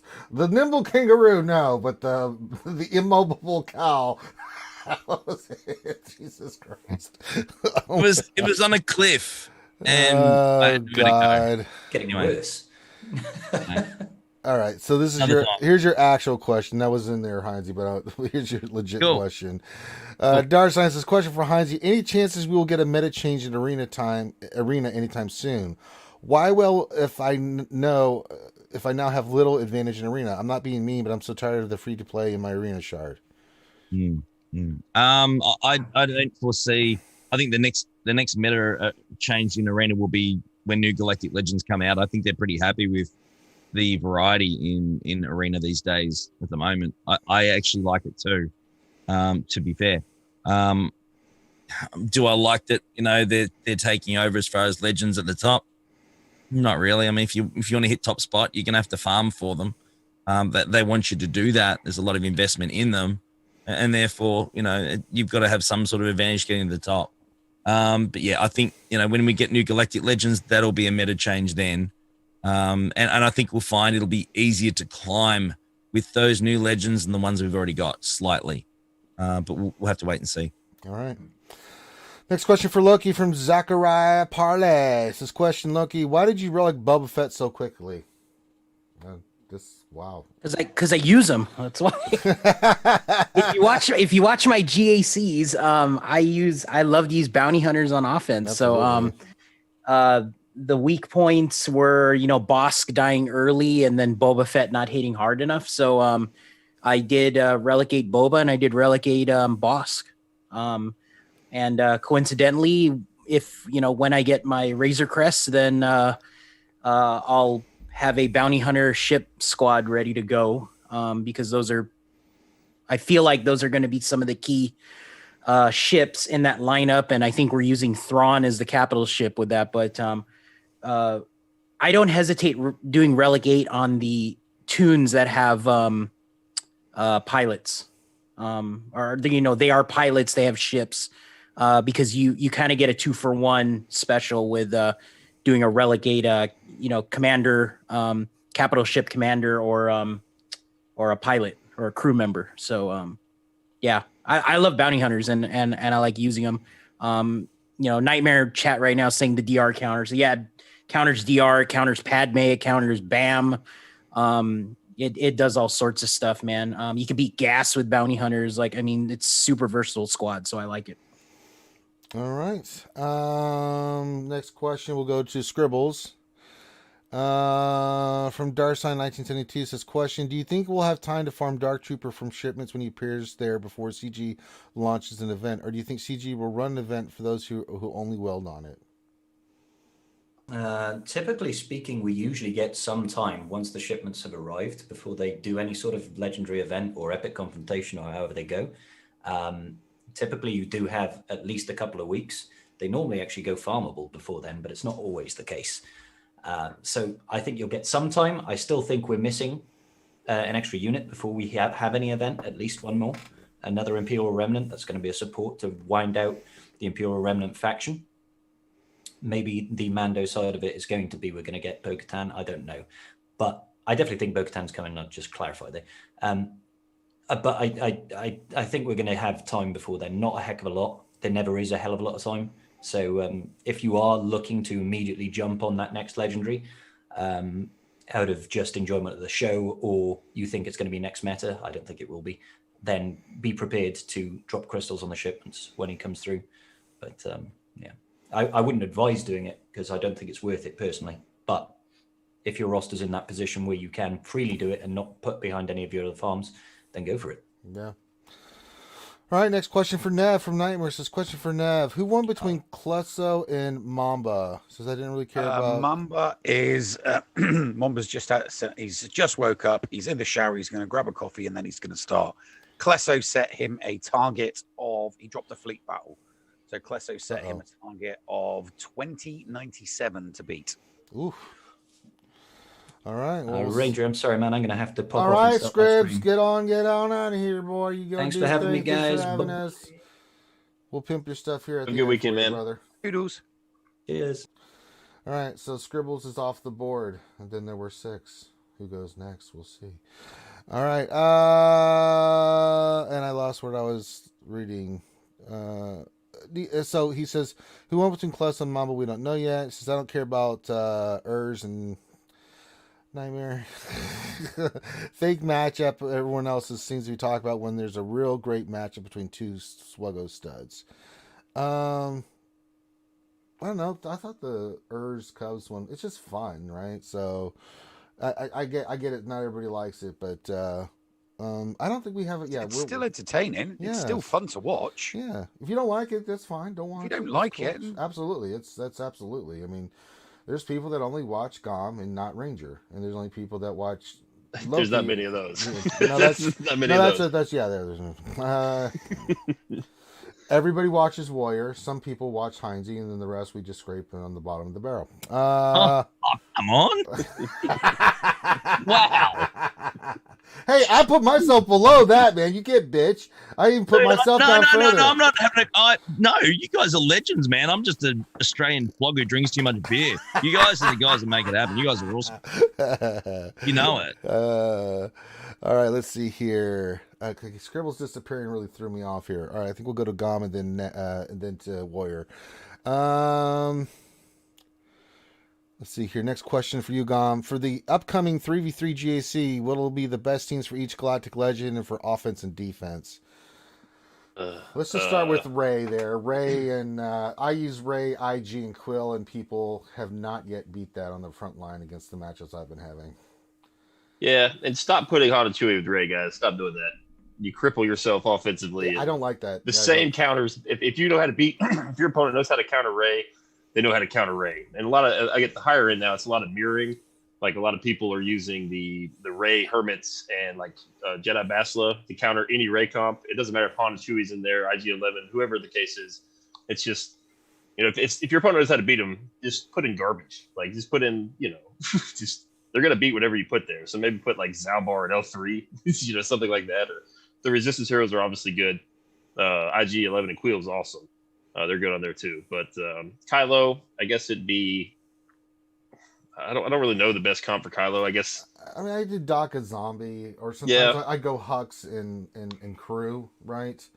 Or Hux and Red Lobster. Jedi Master Luke.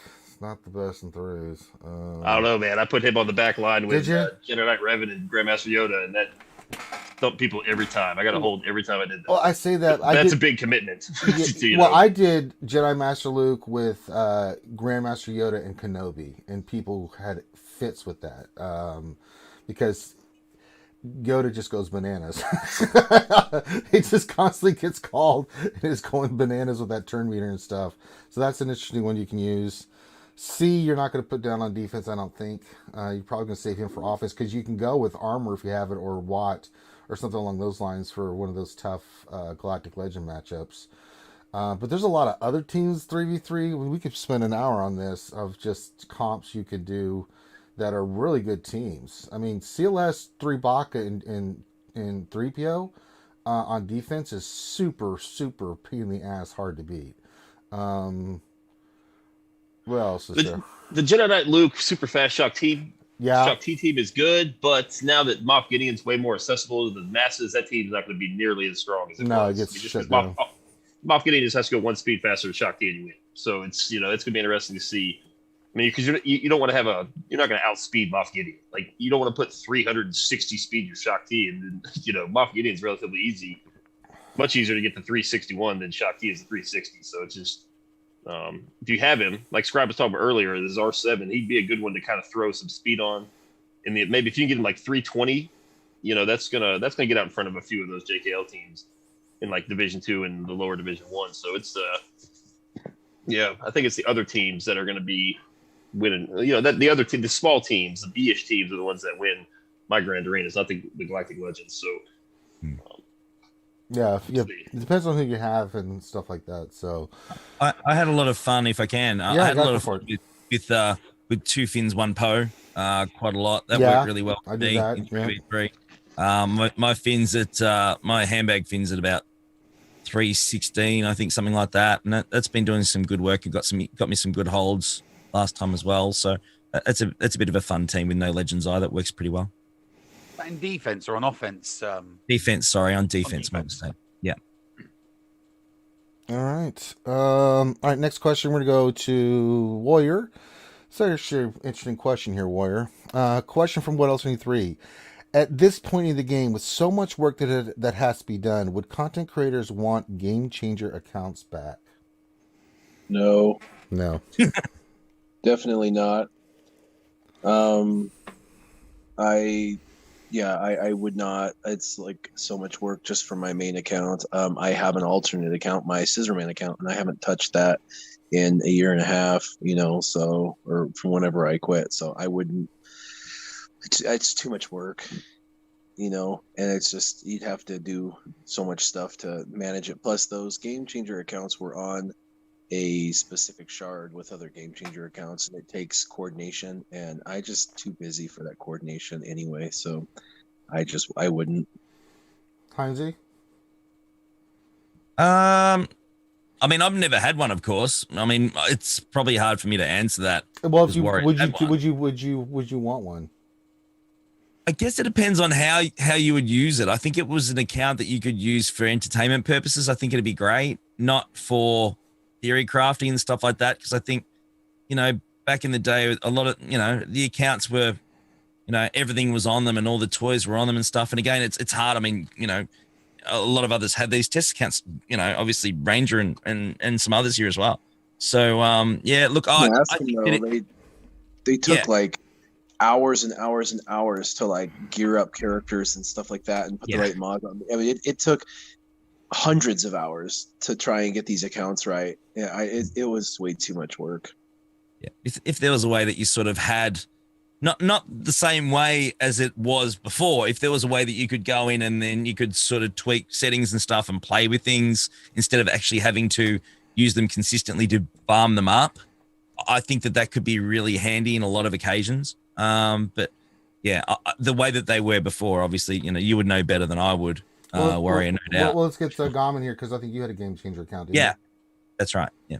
Well, for the same exact reason Warrior just said, it'd be nice to have, but I would never use it. It just, especially now, like if I'm streaming, I stream like an hour or two. I've got so much to do in my personal game that I don't have time to sit there and level up and test out the new Dark Trooper team and show it off. And just, it's, and like you said, the last batch we had to develop all the way up. So the accounts now, like if you guys had one, there'd be no way to like R8 characters. There'd be no way to really, you'd have to go in there and physically do all the galactic challenges to get your mods up. Like it'd be a second account. And that's, there's way too much going on in the game for I can't even do it at all. Like I can't. It's one account for me for here on forward. There's so much, especially with Conquest. There's so much to do in the regular game. Yeah. It'd be good. I mean, I guess if those that wanted them and would utilize them, they gave them a chance to do it. I think that'd be cool to see because it is good. Like you can give a lot of information, especially if a new character comes out. You kind of show them off. Try to be unbiased about it, but this is what the character does. You can show people before they invest. And that could be ultimately one of the reasons we don't have them anymore, because there was a little string of characters there we were pretty critical. Just, so it's, I don't know. It's, if you want them, take them. Like, if you guys want them and somebody wants to utilize it and show what it does, then great. Let them get the opportunity, but I don't want one. No, thank you. All right.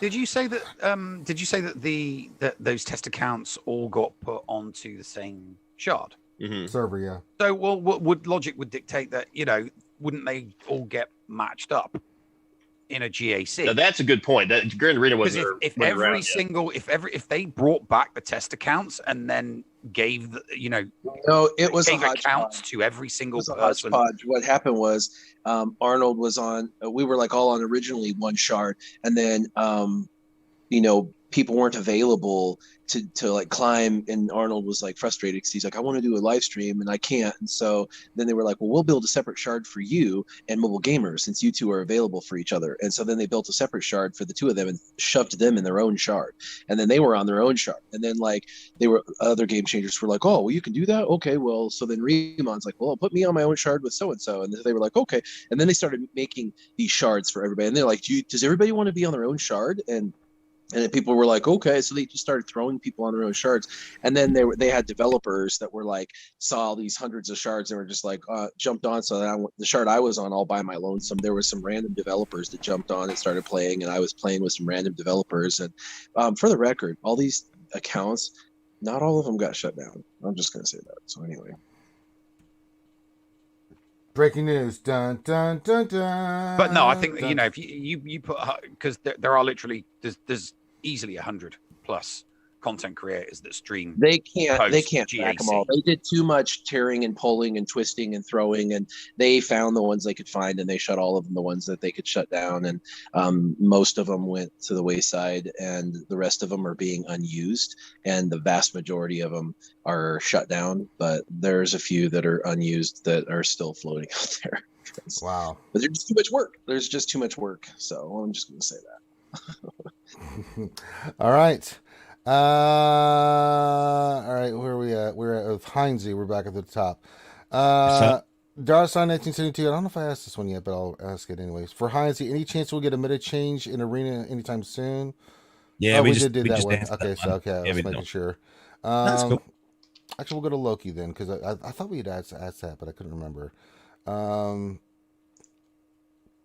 see here. King 77, will Miggs Mayfield come to the game, and what will he be? What? Anybody want that one? Okay. Let's see here. We're getting into the end here, so a lot of specific questions to people. What else in the 3 question to Gom? When are you not tardy?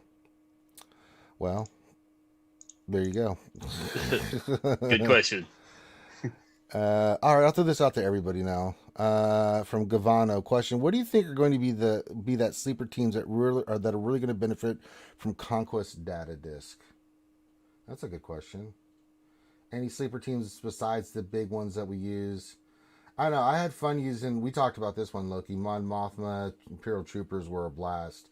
Any other teams you guys used or had fun with the data discs that are not your streamlined teams, like your gases or Galactic Legends, things of that nature? Feel free to pipe on in. I had fun with the. Go ahead, Warrior. Oh, sorry, Warrior. Sorry, I was just going to say Jedi Training Array BB-8. I did that twice. This last stream and the stream before. It was super fun. Nice. Okay. Anybody else? Teams that outside the beaten path? Mon Mothma's a great one. That Moff Gideon lead, if we get a 5th, any lead that applies a ridiculous amount of bonus stats, because the data discs apply before the encounter, right? So any of the uniques and the abilities and such, it will. That's at the start of the battle, right? So at the start of the battle, all these things will compile, and then you attach the data disc on top. So like Mon Mothma, characters like Chupio that share stats. Anybody that shares stats is going to be good, depending on the data disc, of course, that you get. But yeah, it's fun to stack make super characters. That's just stat boosting is fun, especially if you got the mods to do it. Like I think the offense percentage, health percentage, secondary is going to be really really important for hard. Maybe just as much so as speed, because if the characters are like T2, T3 of your assault battle, they're going before you. You're going to have to withstand that initial ass kicking, and you'll have to hit them harder. You have to survive. So it doesn't matter how much speed you have. If you can't go first, then you need to tank it. So it'll be interesting to see what people do. It'd be interesting to see what people's, like, everyone kind of likes the game mode now. If they like the game mode, they love it. It'd be interesting to see everyone's attitude after they start getting their ass stomped in Sector 2 and 3 of the hard mode. How much they love the game mode. So I'm interested to see the community's response to this. Bugs. Yeah, bugs are good. I got relic bugs, and I ran a relic bugs with the booming voice, which was brilliant because you've got hive mind. So when the GBA attacks, everybody attacks because of hive mind, and then because the GBA attacked, everybody attacks again. So you run bugs with booming voice and a couple of the power ones that increases offense by 20% and crit damage by 17, and then you throw in there a couple of the health and protection get back for damage done. Oh my god, that it will chew through anything. And I mean, the team I was using they were only relic 4 geos, but they chewed through everything, and I do mean everything in Sector 3. Still can't get past the Revan on that account because it's a small, less than 3 mil GP account, but my bugs on it were relicked, and I would just use booming voice, a couple of powers, a couple of turn meter, remove. And the thing is, you can do it on auto because the bugs just are constant. The hive mind thing just makes them so OP on the lower sectors. Unless I don't know an awful lot of people that have got like Relic 7 bugs, but I imagine Relic 7 bugs with the right data cards would absolutely destroy pretty much anything in Sector 5. All right. Let me see here. What else? 3 question. Is there use with C, Sith Eternal Emperor Palpatine, before he has his ultimate? Can you use, basically, to the panel here, you have C, but you don't have his ultimate. Can you use him? I'm trying to think. On offense, yes.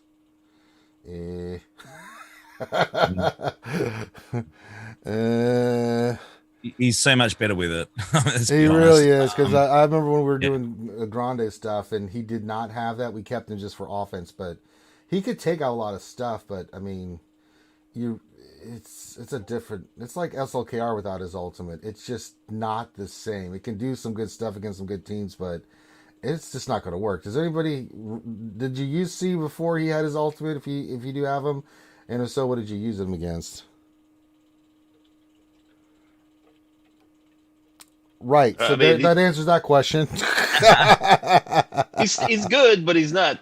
I don't know. It's a really. I tried against an MM team and I actually got stomped. So okay, I guess I won't do that again. So.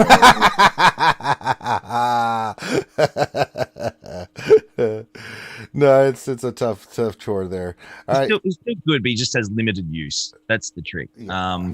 Once he hits his ultimate, you can just throw it at a lot of stuff. I still use it in the climbing arena. It's fun. It's a really, really fun mechanic to use. But yeah, without the ultimate, you probably wouldn't use it too often. All right, hold on a second. Meow Meow's giving me a hard time. She just did a $5 super chat. Sorry, I'm trying to look at questions at the same time. Meow Meow says, "Why isn't Dingo Thane on the Jedi Academy panel? Dingo Thane, Slayer of the Jobbert Loki." Jesus Christ. Oh my God. Thanks, Meow Meow. Yes, we saw the $5. Thank you, Meow Meow. Oh, you make it so hard to read those because you're just giving me such a hard time.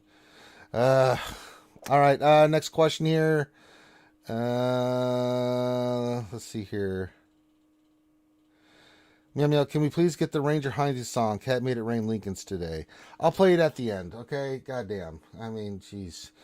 They really like that song, man. Heinzie, god dang. They really want it today. All right, Johnny M. for the panel question. Do you think a Fulcrum rework or a new Ahsoka could be possible before Bo-Katan? I don't think that's going to happen before Bo-Katan. Does anybody disagree? Yeah, Fulcrum is awesome in Conquest. She's really good. Yeah, that just pump her up, doesn't she? Yeah. Someone sent me a video of her doing like 15 million damage. Like, it's just ridiculous, yeah. Oh my God. Just build her up, and then 15 million something damage, I think. Those my eyes deceived me.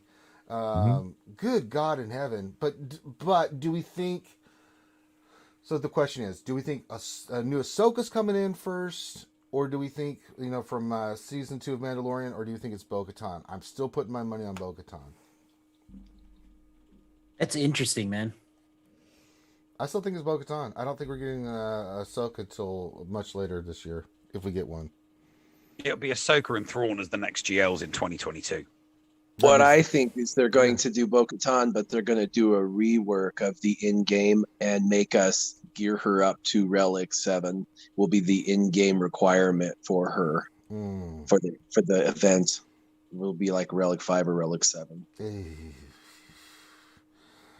That old chestnut, eh? Oh boy, that'll be fun. You know how they do that. Yeah, they're like, oh yeah, you'll have to have that character for this event, and then at Relic 5 or Relic 6 or 7 or whatever, and everyone will look at theirs and go, oh my God, I don't have that. All right, Andy Plays Games says, question: whenever I try to stream, my GAC quality is super laggy and choppy. I built a cheap $500 PC a couple years ago and only have basic cable internet. Should improve my CPU, GPU, using BlueStacks, etc. How can we help Andy? Well, I can tell you what we use. First of all, you have to have a really good internet connection, very fast speeds, upload and download. You can get away with a little bit less on your speed and stuff if you have a really good machine, but it's really, when you're trying to stream, you're using BlueStacks, you're using OBS, you've got to have the RAM for it. And your video card has to be top of the line, so is your sound card. Because if those cannot handle the amount of information being pumped in, that's when you start getting the laggy, choppy kind of stuff. Also check your OBS settings. You could be running your settings at a much higher level than your PC can handle. So sometimes lowering those, the frame rates per second to 30, the amount of, bits you're using per second, like if you're running like 4,000, drop it down to like 2,100, right? Do some test streams. We did that back in the day, and we do that sometimes when we get a new machine. We'll just run a test stream and just see what's my capabilities, right? Where's my good range there? Because if you think about it, really what slows your stuff down is you're running so much stuff, and the more stuff you add, so you think about it, OBS takes up a lot. BlueStacks takes up a lot. If you're doing a Zoom, that takes a lot. If you're doing anything like Stream Elements and doing funny little bits and things of that nature, that takes a lot, right? So has anybody else got any other suggestions? Those are the things that I had to really learn about before we started streaming back in the day. Minimum quad-core CPU, a 2 gig graphics card so that you can do hardware encoding instead of software encoding, which just eats up your CPU power, and 16 gigs of RAM, at least 16 gigs of RAM to be comfortable. And then you can have your multiple, like you said, Ranger. You can have your multiples, you can have your OBS, and you can have your BlueStacks and Zoom if you want it. I mean, if you're not running Zoom, you could get by just doing OBS and your OBS and BlueStacks with 8 gigs of RAM. That's what I was running before. But if you don't get your bit rate perfect, and if you don't get your OBS settings perfect, you struggle with 8 gigs. So minimum 16 gigs of RAM, 4 quad-core CPU, 2 gig GPU on your graphics, and make sure your settings are good. Yeah, the only thing I want to add is it's upload speed for me. If you're not getting the, depending on your internet plan, like if you want to stream 1080 60, make sure you have a pretty good upload speed, like a 20 meg. 30 meg is like ideal, 40 meg. But for me, I have a stupid download speed. Like I think it's like 750 down. But if your upload speed sucks, that's when I was really, I was scratching my head for a minute. I go, holy crap, I have like really good download speed, but it's the upload speed that you need more than anything. And 30 megs doesn't sound like a lot, but 30 megs is rated. I wish Scribe was actually on here because actually he and I were talking about it, but there's a multiplier that you can use. If you know your upload speed is 30 megs, then you can put your bit rate at like 6,500, or you can try to push it. There's a calculation online. I think you Google it and you can figure out the exact bit rate, the exact frame rate, and all that. And then your BlueStacks, I see his specs in the chat. So the 750 GPU I think is fine. The good thing about BlueStacks, so here's the thing is I don't have I have an AMD card. I have a Radeon card still. I have a 5700, and BlueStacks is actually for the GeForce card. It actually says it. There's a box in the settings of BlueStacks that will make your NVIDIA cards run better. So play with those settings. Play with the frame rate on it. Like if you want the super fast or the super smooth looking gameplay, then you can try the 240 frames per second slider bar in BlueStacks. Paired with the NVIDIA settings, and I think you should be okay. But it sounds like it's either internet speed related, so the upload speed related, or it's like what Ranger said, might be your OBS settings or your BlueStacks settings. So I would play around with those. Yeah, make sure there's just minimum things you need. Now for me, I still run lower settings just to be safe because I want a steady stream. I'm not looking to go crazy with like the visuals. But if you are looking to do that, you got to have the processing and the software and the hardware to do it. Because I've got like a 300 upload, so I made sure that that's something I had. The download's like 500, but I wanted to make sure that like upload is ridiculous. So if there's ever an issue, the only issues I ever have when we're streaming is the internet goes poo-poo. There's nothing you can do about that. Whether you're with Comcast, AT&T, it doesn't matter who you're with. the internet cuts out your host. I don't care. It's just the way it is. The other time is that I have issues is even if you have all that set, Twitch and YouTube shits the bed sometimes, and there's nothing you can do about it. You're just sitting there. I get it a lot where people are like, it's buffering. I'm like, it's not us. It's like, I have no idea what that is, right? Yeah, I can't help you. If Twitch is down and I'm streaming and it's not me, I'm like, well, it's definitely Twitch, and it's happened. There's been outages on YouTube and Twitch, local and bigger, so it can happen. So, yeah. All right. Well, we're kind of at the end here. Let me see if there's anything else. I'm gonna go with this last one from Nathan. It's this question: if you could add any ship to SWGOH right now, which would it be? We're gonna go around the corner to finish it off. Let everybody pimp their stuff. Heinz, ship you wanted the game, not easy, not Red 5. Oh, that's not fair. That's what I wanted to say. Yeah, that's why I called it off. You cheating bastards. Not Red 5. Well, that's the only one I want, bro. Well, we already know that. That's a standard answer. Try again. Well, because it's awesome. Use your goddamn brain matter for once. Jesus. Geez, now I got to think. Hang on, that's a bit harsh. It's something in the morning. Nah, screw it. I'm just saying Red 5. I don't want any other shit. All right. Okay. Screw it. All right. Besides Red 5, I'll throw one out there because unlike Heinz, I can use my brain matter. Give me a B-Wing. I want a B-Wing, or actually I'd prefer an A-Wing just to get some more offensive firepower. We've got a good tank ship for the Rebels, but can we get some goddamn tank ships for First Order and Resistance already? I don't care what it is. Just give us a damn tank ship already, please. They're the only two factions that don't have one. Loki, we'll go to you next. Are you talking Resistance bomber? Anything. I don't care. Just give us a tank for, for Resistance. Yeah, that's what I want. I want the Resistance bomber tank. That's what I want. So I can throw my Houndstooth with Razor Crest. Same thing with First Order, right? We desperately need a tank for those two fleets. Nev. Yeah. I'll go with the Lando Calrissian's ship from the extended universe, the Lady Luck. Oh, very nice. I like that. That's a nice one. I was going to actually, as a surprise, be like Mara Jade's ship, the yacht. That's a badass ship. Good old Maurice. What do you got? We still don't have a full separatist fleet. We've been using like IG-2000, so maybe like Dooku's like Solar Sailor, maybe Asajj Ventress. I don't know the name of that ship, but maybe an Asajj ship. Yeah. I mean, you need both those characters for gas and for sea, so you might as well get a little bonus, give them the ship.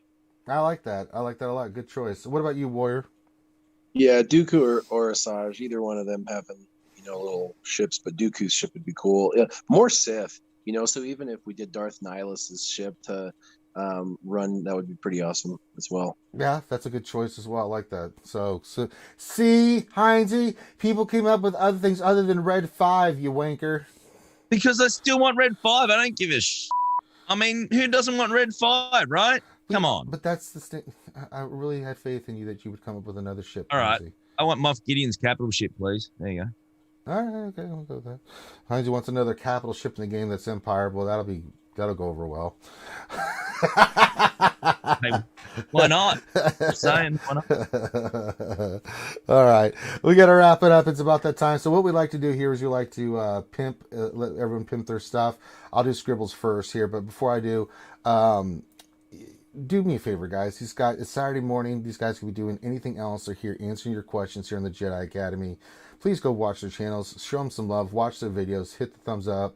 Subscribe to their channels. Follow. Show them some love. They're showing you love by being here, helping you get your answers that you need for your SWGOH game. So please, just as a favor to me, please support these other content creators. It's really important. So that being said, you can check out Scribe on Scribe Gaming on Twitch, and I think he uploads on YouTube as well. So you can check out his content there. So make sure you check that out. Heinzie, you filthy wanker. Where can folks check you out at? That's me. Heinz, ANZGC. Not hard to find. YouTube and Twitch. We're going on. We're going to have obviously a bit of a break coming up this week, of course, with GSC off. Going to take some time off with the family, which would be nice. Looking forward to that. So, life's pretty good. We're doing Rogue Actions, of course, as well. Monday morning US. So that'll be fun. But come and check us out. The Nev. Yes, Escape Pod cast on Twitch and on YouTube, and I'm going to pop out later on today, pick up myself another bottle of bourbon, and get drunk because it's my birthday. I'm allowed to. And fingers crossed, I'm going to be doing some drunk Super Mario Kart later on this evening. You want to come join us on the Cookies and Beam stream?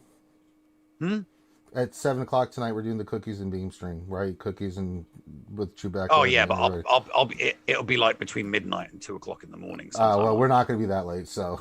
You never know. yeah, no, right. Where those go, yeah. Good old Maurice. Chuck, tell us about where we can check you out, man. Lots of places. Yeah, stretch out. Yeah, here? Stretch out. Yes. Here on YouTube? Yes. Typically Thursday nights, Team Monday, we do the Galaxy's Edge live stream, Operation Metaverse there. Twitch, I go Monday, Wednesdays. I'll be going here in a couple hours to my GAC. And I also Sunday nights, whenever it works out, we do the Remote Azov show at 10:30-ish. When he's not in Connecticut or something. Yeah. Yeah, we're rolling about once a month there. So it's good. Rangers there, Abinash is there, Loki joins us a good bit. Yep. I remoted myself.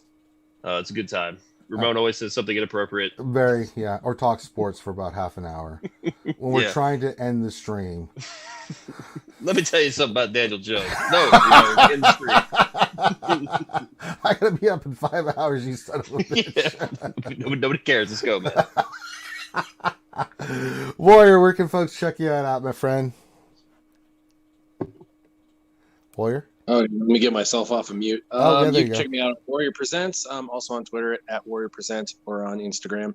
Normally I do streams on Wednesdays, Warrior Wednesdays. And then this week I will be off, but GAC is off anyway. So, but I did my Grand Arena for this last 24-hour cycle yesterday. So if you want to see an epic fail, go watch that video. It's up live right now on YouTube. So you can go watch me get dominated. It was pretty epic. All plans aren't always successes, so you can see how that plan did not come to fruition. So it was pretty fun though, nonetheless. It was good times, so go check it out. And I'll be taking a week off. I'll be out of country next week, and then I'll be back to it next week after that. All right, and with that, you can check us out today on RSG. We've got the Cookies and Beam stream later on tonight. And you can check that out with me, Loki, Thing, Chewbacca. We're going to have fun drinking, eating cookies, and sitting GAC defense. So it's going to be a lot of fun. We'll do that because there's no D&D on our channel tonight. And then tomorrow will be kind of a nice little break. No D&D. We'll probably do my GAC tomorrow night with the GAC Whisper thing. And then if Loki wants to do his right afterwards, we can do that and just have some fun. So now, that being said, before we get out of here, I've got to play the Heinz preload song because I've just been constantly just bombarded by this. Normally, it has to wait till the end because it's a Q&A show, but people donated and stuff. So I'm going to break tradition here and we're going to play the Heinz preload song. So we'll play that and then we'll go get out of here and then we'll see you guys in a bit. So here we go. The Heinz preload song for all you lovers out there. Here we go.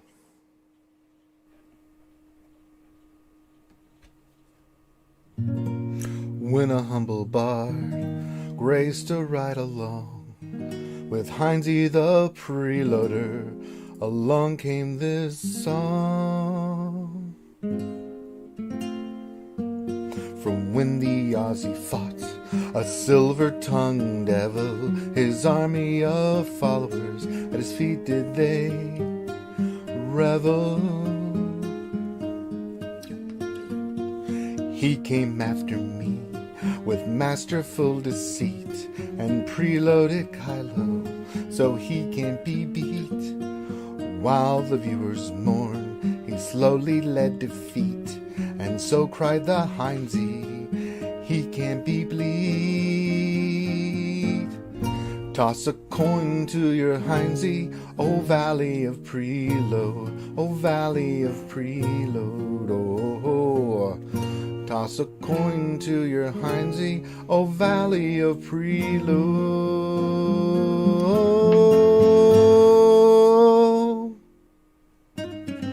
At the edge of the world, fight the dirty words from Heinz the preloader that brings you the morn.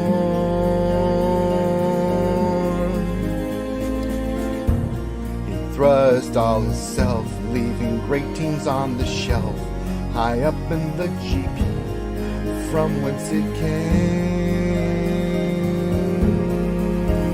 He tried to beat your best, got kicked in his chest. He's a scum of humanity, so give him the rest. That's my epic tale. A loser has prevailed, defeated by Terminator. Now pour me an ale. Toss a coin to your Heinz, oh valley of preload, oh valley of preload. Oh, toss a coin to your Heinz, a scum of humanity. Toss a coin to your Heinz, oh valley of preload, oh valley of preload. Oh, toss a coin to your Heinz, a scum of humanity. Toss a coin to your Heinz, oh valley of preload, oh valley of preload.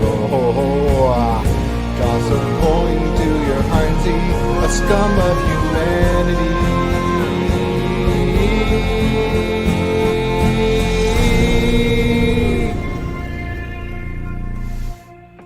There you go. The Heinz Preload song just to end the stream. So, rock and roll.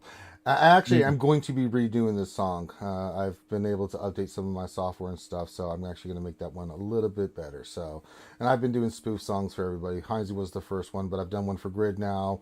I've done one for Cubs. I've done one for Mort. What else have I done one for? I can't remember. I've been given the challenge of doing Corn. For somebody. I haven't decided on who that's going to be, so that's going to be a paper cut. I did Linkin Park paper cut for Cubs. That was a challenge, man. Good Lord, was that a tough one to do between the rapping and the yeah, it came out really good, but I had to really. I had to do some practicing, especially on the rap parts, because goddamn, Mike goes so fast on that one. And then the singing part, Chester, Jesus Christ. There's certain parts that I had to cut Chester in because I'm like, yeah, Chester, you're ridiculous. I can't do that. So, all right, with that, we're going to call this one done. We'll see you guys in a little bit. Everyone be safe. Last thing I'm going to say is if you can get your vaccination, I got mine. And suck it up, get your damn shot. If not, until you do, wear your mask, social distance, wash your hands, wash your face, do the right shit. We're coming out of the end of the tunnel on this, folks, but we got to work together. I know there's some potato heads out there doing some stupid stuff and saying some stupid stuff. Ignore them. If I'm going to listen to anybody, it's going to be doctors and scientists before dumbasses. Okay, so I don't know. They operate, perform surgeries, no medicine. I'm going to kind of go with their opinion on this. So let's do our social distancing. Let's do the right thing. Let's be safe. All right. Let's look out for one another. That's what we do. That's why this is the best community ever, because we do look out for one another. And that's what makes you guys awesome. So we love you guys. Be safe. We'll see you in a little bit tonight for the Cookies and Cream stream. Salute. And we'll holler at you later.